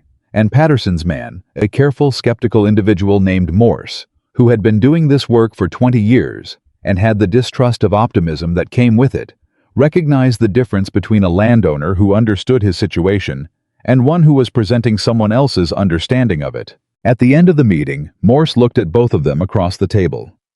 The spring numbers are real, he said. If the summer harvest holds, I think we can structure something workable. It won't be comfortable terms. I don't need comfortable terms, Nathan said. I need honest ones. Morse looked at him for a long moment. Then he looked at Abigail. Then he made a note. I'll have a preliminary proposal by end of the month. Walking out of Patterson's office into the July afternoon. Nathan was quiet for the first half of the walk to where the horses were tied. Then he said without looking at her, he would have turned me away 6 months ago. Probably. Because 6 months ago I would have walked in there and told him the numbers were manageable without knowing what the numbers actually were. Yes. He untied his horse, looked at her over the animal's back. Thank you. For all of it. For the provision. For the meetings. For being honest with me when it would have been easier not to be. She untied her own horse. Don't thank me yet. The summer harvest still has to hold. Abigail. I know. She mounted. I know, Nathan. They rode back in separate directions, as they always did. She took the road that cut through the valley and added 15 minutes to her route home because she needed the time to think. Or not to think. To be in the motion of the horse and the open air and the ordinary afternoon without needing to make sense of anything. The summer harvest held. It came in the last week of August, not dramatically, not in one day, but over the slow accumulation of a week's worth of numbers from the fields and the mill and the tenant accounts, each piece arriving and being added to the picture until the picture was clear enough to look at without hedging. More estate, better than the spring projections. Not fully recovered, the creditor obligations were ongoing and would be for another 2 years minimum, but demonstrably, measurably on the right trajectory. The cooperative arrangement with Weston and Pemberton had produced its best results yet in the summer's combined market sales. Arthur Kincaid had quietly stopped making the face he made when he was worried. Cooper Estate, enough. That was the honest assessment.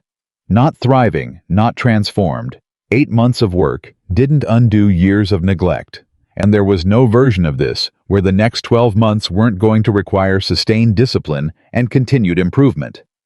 But the summer numbers added to the spring numbers were enough to take to Patterson's man and get the refinancing proposal off the preliminary stage and into something real. Nathan came to Moore Estate on a Thursday evening in late August, not at 4 o'clock later, the sun already going amber, and he sat down at the kitchen table with the kind of deliberateness of a man who has decided something and intends to say it clearly. Her father was in the sitting room. The kitchen door was open. It was a warm evening. The Patterson proposal came through today.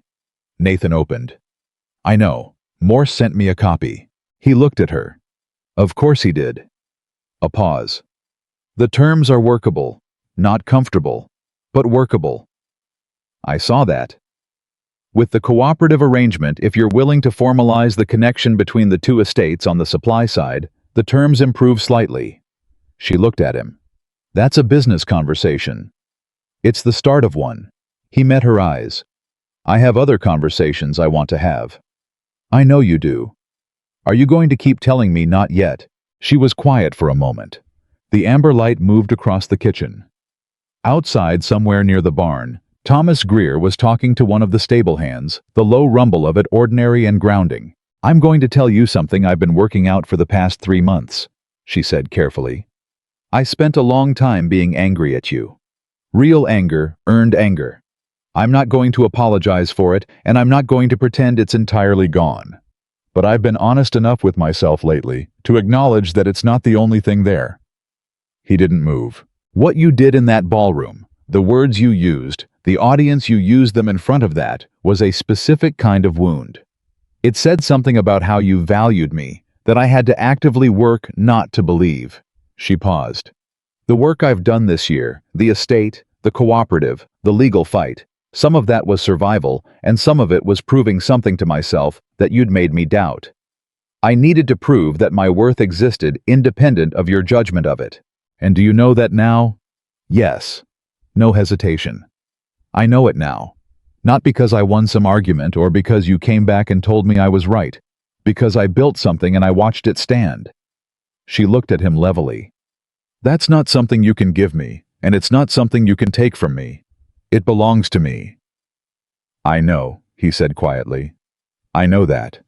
Then hear this. She folded her hands on the table. I am not the same woman who sat under that apple tree with you 2 years ago. She was someone I loved being, but she didn't know what she was capable of yet. I know now. And whoever I am in relationship with anyone including you, she isn't going to disappear inside it.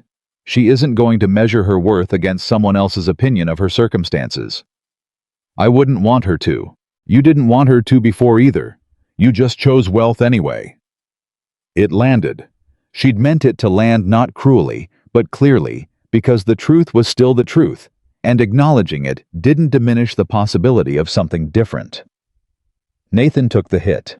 He didn't deflect it or explain around it. He sat with it for a moment, the way she'd watched him learn to sit with uncomfortable things over the past several months. You're right, he said. I chose wealth. I told myself it was responsibility, and it was fear, and it was practical, and all of those things were also true. But underneath all of them, I chose wealth. And I lost the greatest thing I had. He looked at her.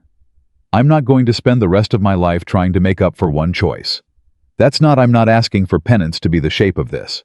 But I am asking you to tell me if there's a version of a future where what I did isn't the first and last thing I am to you. The kitchen was very quiet.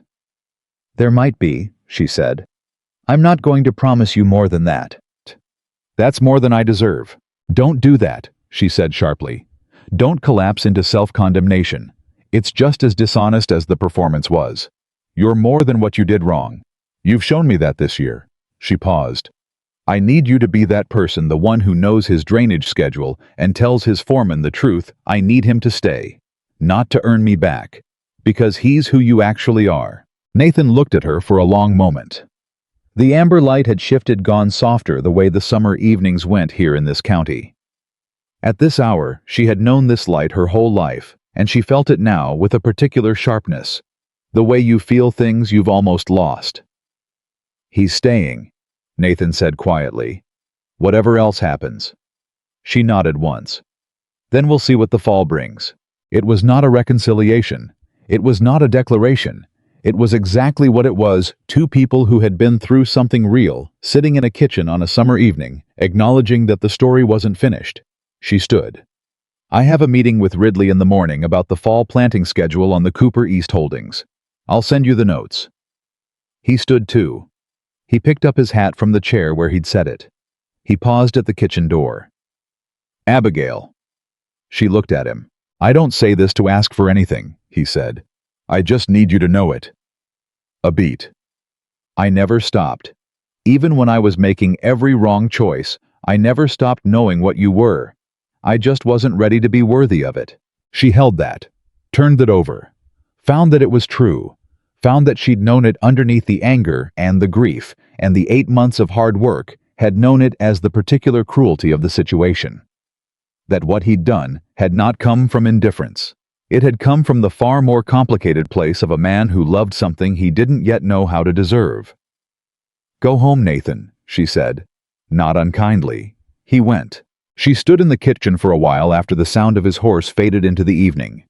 Then she heard her father's voice from the sitting room, calling to ask if she wanted tea, and she called back, "Yes," and she sat down at the kitchen table with the summer numbers still spread across it, and the fall planning notes open beside them, and the light going gold and ordinary around her. She was Abigail Moore. She had built something this year that no one could take from her.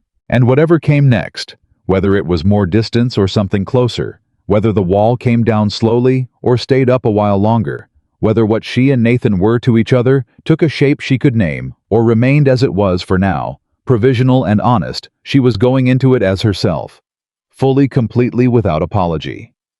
That was the thing October had given her. She picked up her pen. The fall planting schedule wasn't going to write itself. The fall harvest came in clean, not perfect. There was a wet week in September that slowed the Southfield collection and pushed the mill schedule by 4 days, but clean.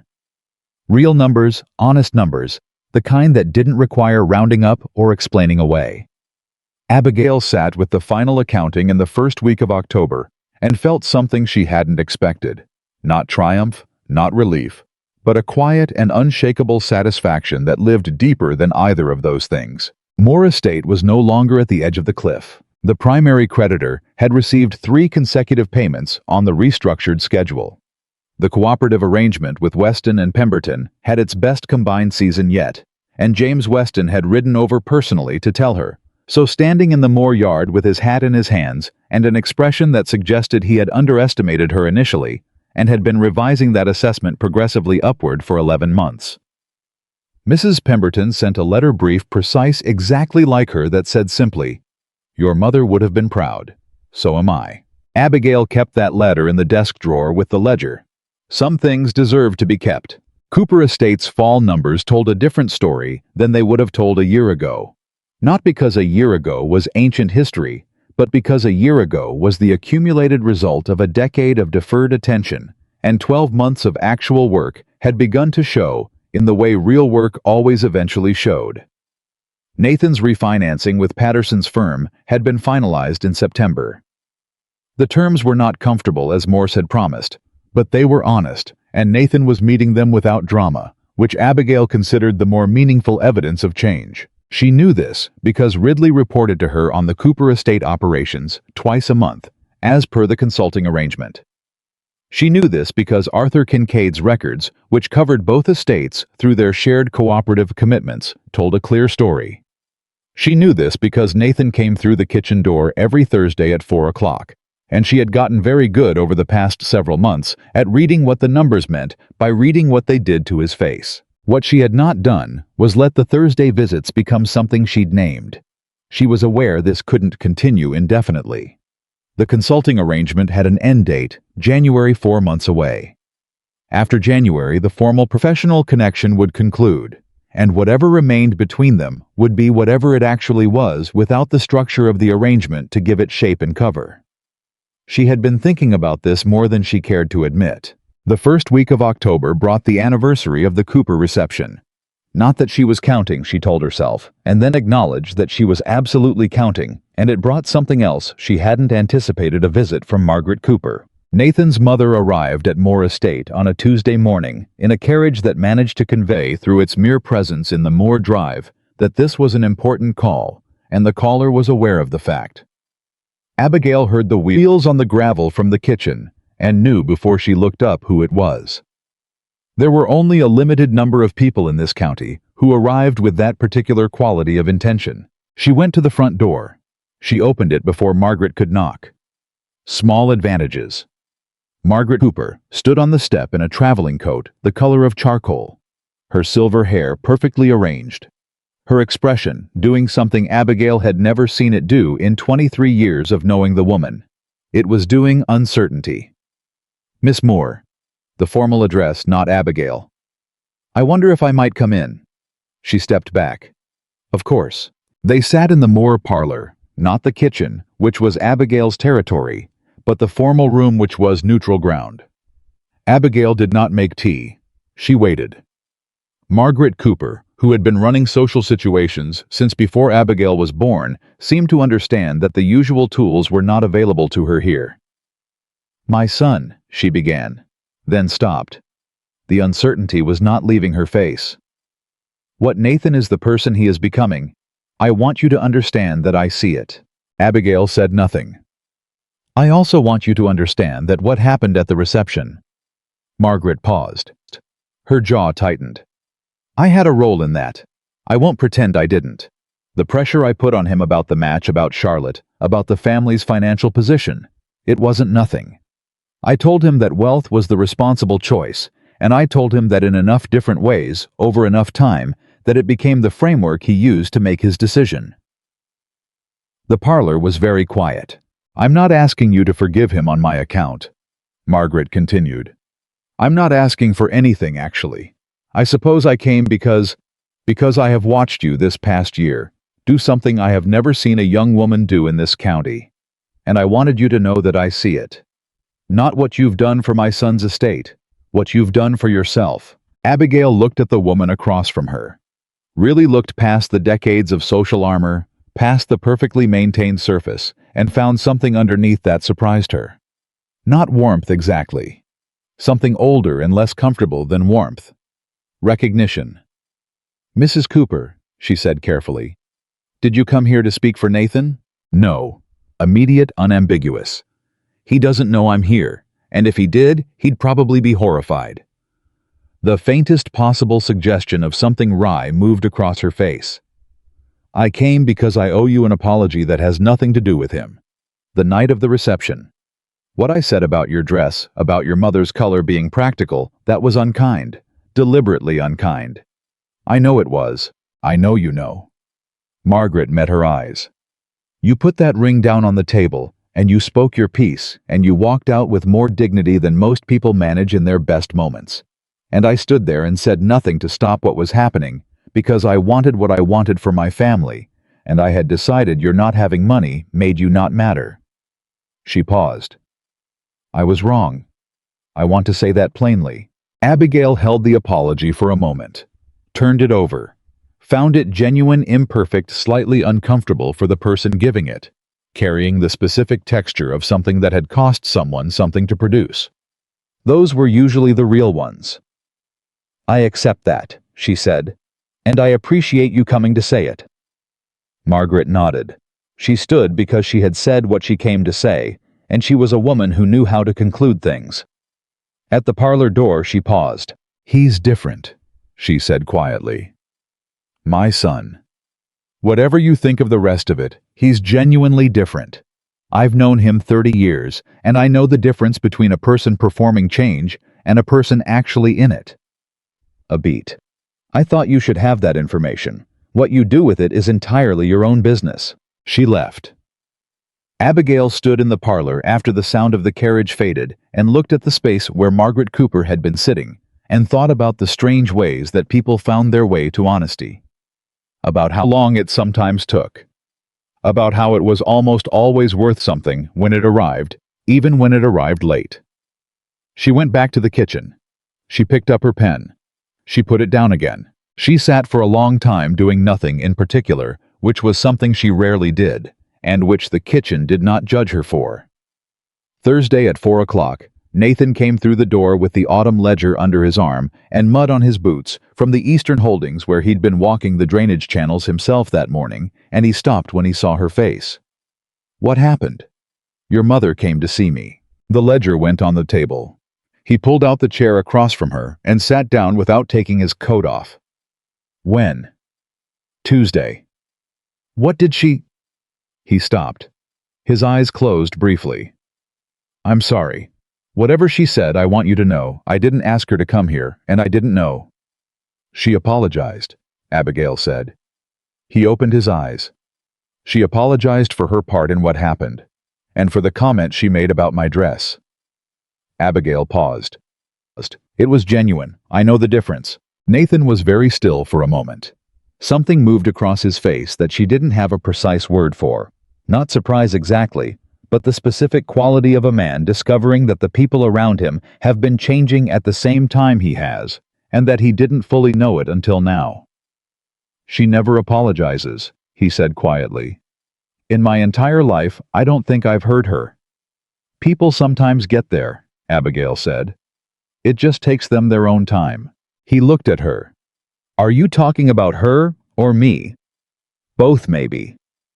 The autumn light in the kitchen had the particular quality of October light, lower, more amber, a different warmth than summer.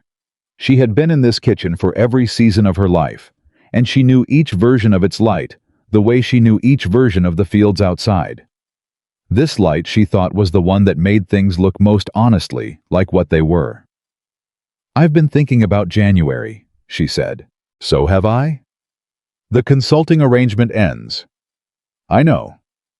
After January, there's no professional framework for the Thursday visits." He was quiet for a moment. "I know that too. So I need you to understand something before we get there." She looked at him directly, the same way she'd looked at him in the mill in the estate office across every table where they'd spread numbers and argued logistics and built something functional out of the wreckage of what had been. "I'm not going to make a decision about us based on the estate situation improving. Not based on the refinancing coming through, not based on the harvest numbers, not based on any external measure of success." She paused. "That has to be separate, completely separate. Do you understand why? Because if it's connected to the success, then it's still the same transaction," he said. "Just the other direction." "Yes." She let that settle. "I spent a year proving to myself that my value has nothing to do with my circumstances. I'm not going to turn around and let my choices about my own life be determined by yours. I wouldn't want you to. I know you wouldn't want me to. I need you to actually understand why, not just agree with the principle of it." I was quiet for a long moment. Outside, the wind moved through the yard. She could hear it in the way the kitchen door shifted slightly in its frame. October wind coming down from the hills, the way it always did.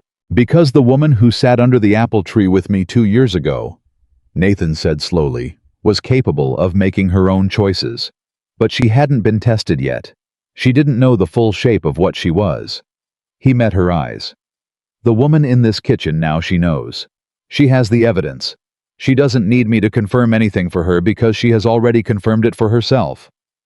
A pause. "That's who I want. Not the one who needed me, the one who doesn't need me at all and might choose me anyway." The kitchen was very still. Something in Abigail's chest, the wall she'd built in October, maintained through winter, tested in spring, reinforced in summer, shifted. Not fell. Not collapsed in the easy dramatic way of stories. Shifted. Ground shifts when something underneath it has changed slowly, finally, with the particular permanence of a thing that has found its right position. "You've been paying attention," she said. "I've been trying to. That's all I ever wanted," she said quietly. "Not wealth, not a name, not a practical arrangement, just someone who actually paid attention. He looked at her across the kitchen table, across the ledgers, and the October light, and the 11 months of hard-built distance, and he said, "I'm paying attention now." "I know." She looked back at him steadily. "I know you are." The silence between them was different from the silences that had come before. Those silences had been careful managed, carrying the weight of things unsaid and things that couldn't yet be said safely. This one was quieter, cleaner. The kind of silence that doesn't need to be filled because it already holds everything that matters. "The consulting arrangement ends in January," she said again. "Between now and then, I need you to keep doing what you've been doing. Not for me, for yourself and for the people who depend on that estate." "I will." "And in January," she paused, "we'll have another conversation, a different kind." He looked at her with the eyes of a man who has learned to take what is offered and not demand more than that. "I'll be here." "I know you will." She pulled the autumn ledger across the table toward her. "Now show me the eastern drainage numbers." Ridley's estimate seemed optimistic for the North Channel. He almost smiled the first time in this kitchen in all the Thursdays they'd spent in it. That something in his face had moved in that particular direction. It changed him, made him look like the person she'd known before the ballroom, before the ring, before all of it, but older, more real. The version of himself that the year had made necessary. He opened the ledger. They worked until the light was gone. January came cold and clear. The way. The best. January mornings came in this part of the country. The kind of cold that sharpened everything, made the edges of things precise and impossible to blur. Abigail rode to Cooper Estate on the last day of the month with the final consulting report in her saddlebag and the specific knowledge that this was the last time she would arrive here in this particular capacity. She had written the report over 3 days. It was thorough, 22 pages, covering every operational area she had assessed and improved, with projections for the following 2 seasons, and specific recommendations for maintaining the trajectory without her direct involvement. She had written it as if she were writing for a stranger, with the precision of someone who wanted the information to stand on its own. Nathan met her in the estate office. He took the report and set it on the desk without opening it and looked at her. "You wrote it so it could run without you," he said. "That was the point of the arrangement." "I know." He paused. "Is that what you want, for it to run without you?" She sat down across from him. The same chairs, the same desk, the same position they'd occupied 11 months ago when she'd walked in with her proposal and her documented terms and her absolute certainty that the professional framework was the only safe way to do this. She looked at the desk between them and thought about all the things that had happened on either side of it. "I want Moore Estate to run the way I've built it to run," she said. "I want the cooperative arrangement to continue without requiring my daily management. I want the things I've built to exist independently of me to be real in their own right, not extensions of my effort." She paused. "And yes, I want Cooper Estate to run without me, because if it can't, then we haven't actually fixed anything. We've just made you dependent on a different kind of support. And us." He said it simply without drama. The words sat between them, small, honest, the weight of 11 months in 2 letters. "The consulting arrangement is over as of today," she said. "That's what ends in January." He waited. He had gotten genuinely good at waiting. "There's a particular apple tree," she said, "in the Moore Estate garden. It's been there since before either of us was born. My mother used to say it was the most honest thing on the property because it did exactly what it was supposed to do every year without being asked." He was very still. "I'm going to walk in that garden tomorrow morning," she said. "Early, before the household is up." He looked at her across the desk, across the report, across everything the year had built between them and everything it had taken apart. "I reckon that garden's going to need company," he said quietly. "I reckon it might." She stood. "Don't be late." She rode home in the January cold with the wind off the hills and the bare fields on either side of the road, and the feeling, not hope, not relief, but something older and more reliable than either, that she was moving forward on ground she'd built herself. That whatever came next would come toward a woman who knew who she was. He was there at first light. She heard him before she saw him. The quiet of good boots on frozen ground. The particular way someone moves when they're trying to be careful with something they almost lost. She was standing near the apple tree with her coat pulled close and her breath making small clouds in the cold air, and she didn't turn around when she heard him. He came to stand beside her. Not in front of her. Beside. They stood in the winter garden of Moore Estate in the cold January morning, and for a while neither of them said anything, because some things had waited long enough and didn't need words to begin. Then Nathan said quietly, "I thought wealth was what I needed." She let him finish. "I had it wrong. Not just about you, about everything. About what I was building and who I was building it for, and what a man actually owes the people in his life." He looked at the bare branches of the apple tree. "I lost a year learning what you tried to tell me in 30 seconds. You learned it," she said. "That's what matters. I want to spend the rest of my life proving I understand it." She turned and looked at him in the early light. He looked back without performance, without management, without any of the layers she had spent years trying to see past.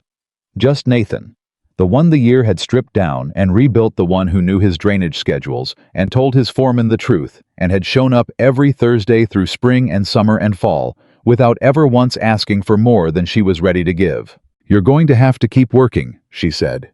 "On the estate and on yourself. I'm not going to stop having opinions about the East Holdings. I'd be worried if you did. And I'm not going to disappear into this. I'm Abigail Moore. I built something this year, and it belongs to me. I know that." His voice was steady. "I'm not asking you to disappear. I'm asking you to stay as yourself, exactly as yourself, and let me stand beside that, instead of in front of it." She held his gaze for a long moment in the cold morning light. Then she reached out and took his hand, not dramatically, not as a grand gesture, but the way you take hold of something real when you've finally confirmed it's there and it's going to hold. "Then stay beside it," she said. His hand closed around hers. The apple tree stood bare and honest in the January cold, the same tree that had witnessed the promise 2 years ago, and the breaking of it, and the long year between. The Moore estate stretched out around them, the south fields, the eastern drainage, the mill with its 2 working wheels, the tenant farms, all of it real and earned and built by her own hands from the ruins of what had been. And Abigail Moore stood in the garden she'd grown up in, holding the hand of a man who had finally learned to see her clearly, and she understood fully without reservation that she had not come back to where she'd started. She had come forward to somewhere entirely new. She had not returned because he finally chose her. She had chosen herself every morning since October. Every ledger page, every cold field row, every hard truth delivered without softening. She had chosen herself completely. And from that ground, solid and undeniable and belonging to no one but her, she was choosing to let him in. Not because she needed him, because she was exactly enough without him, and that finally at last made her free to want him anyway. That was the difference. That was everything.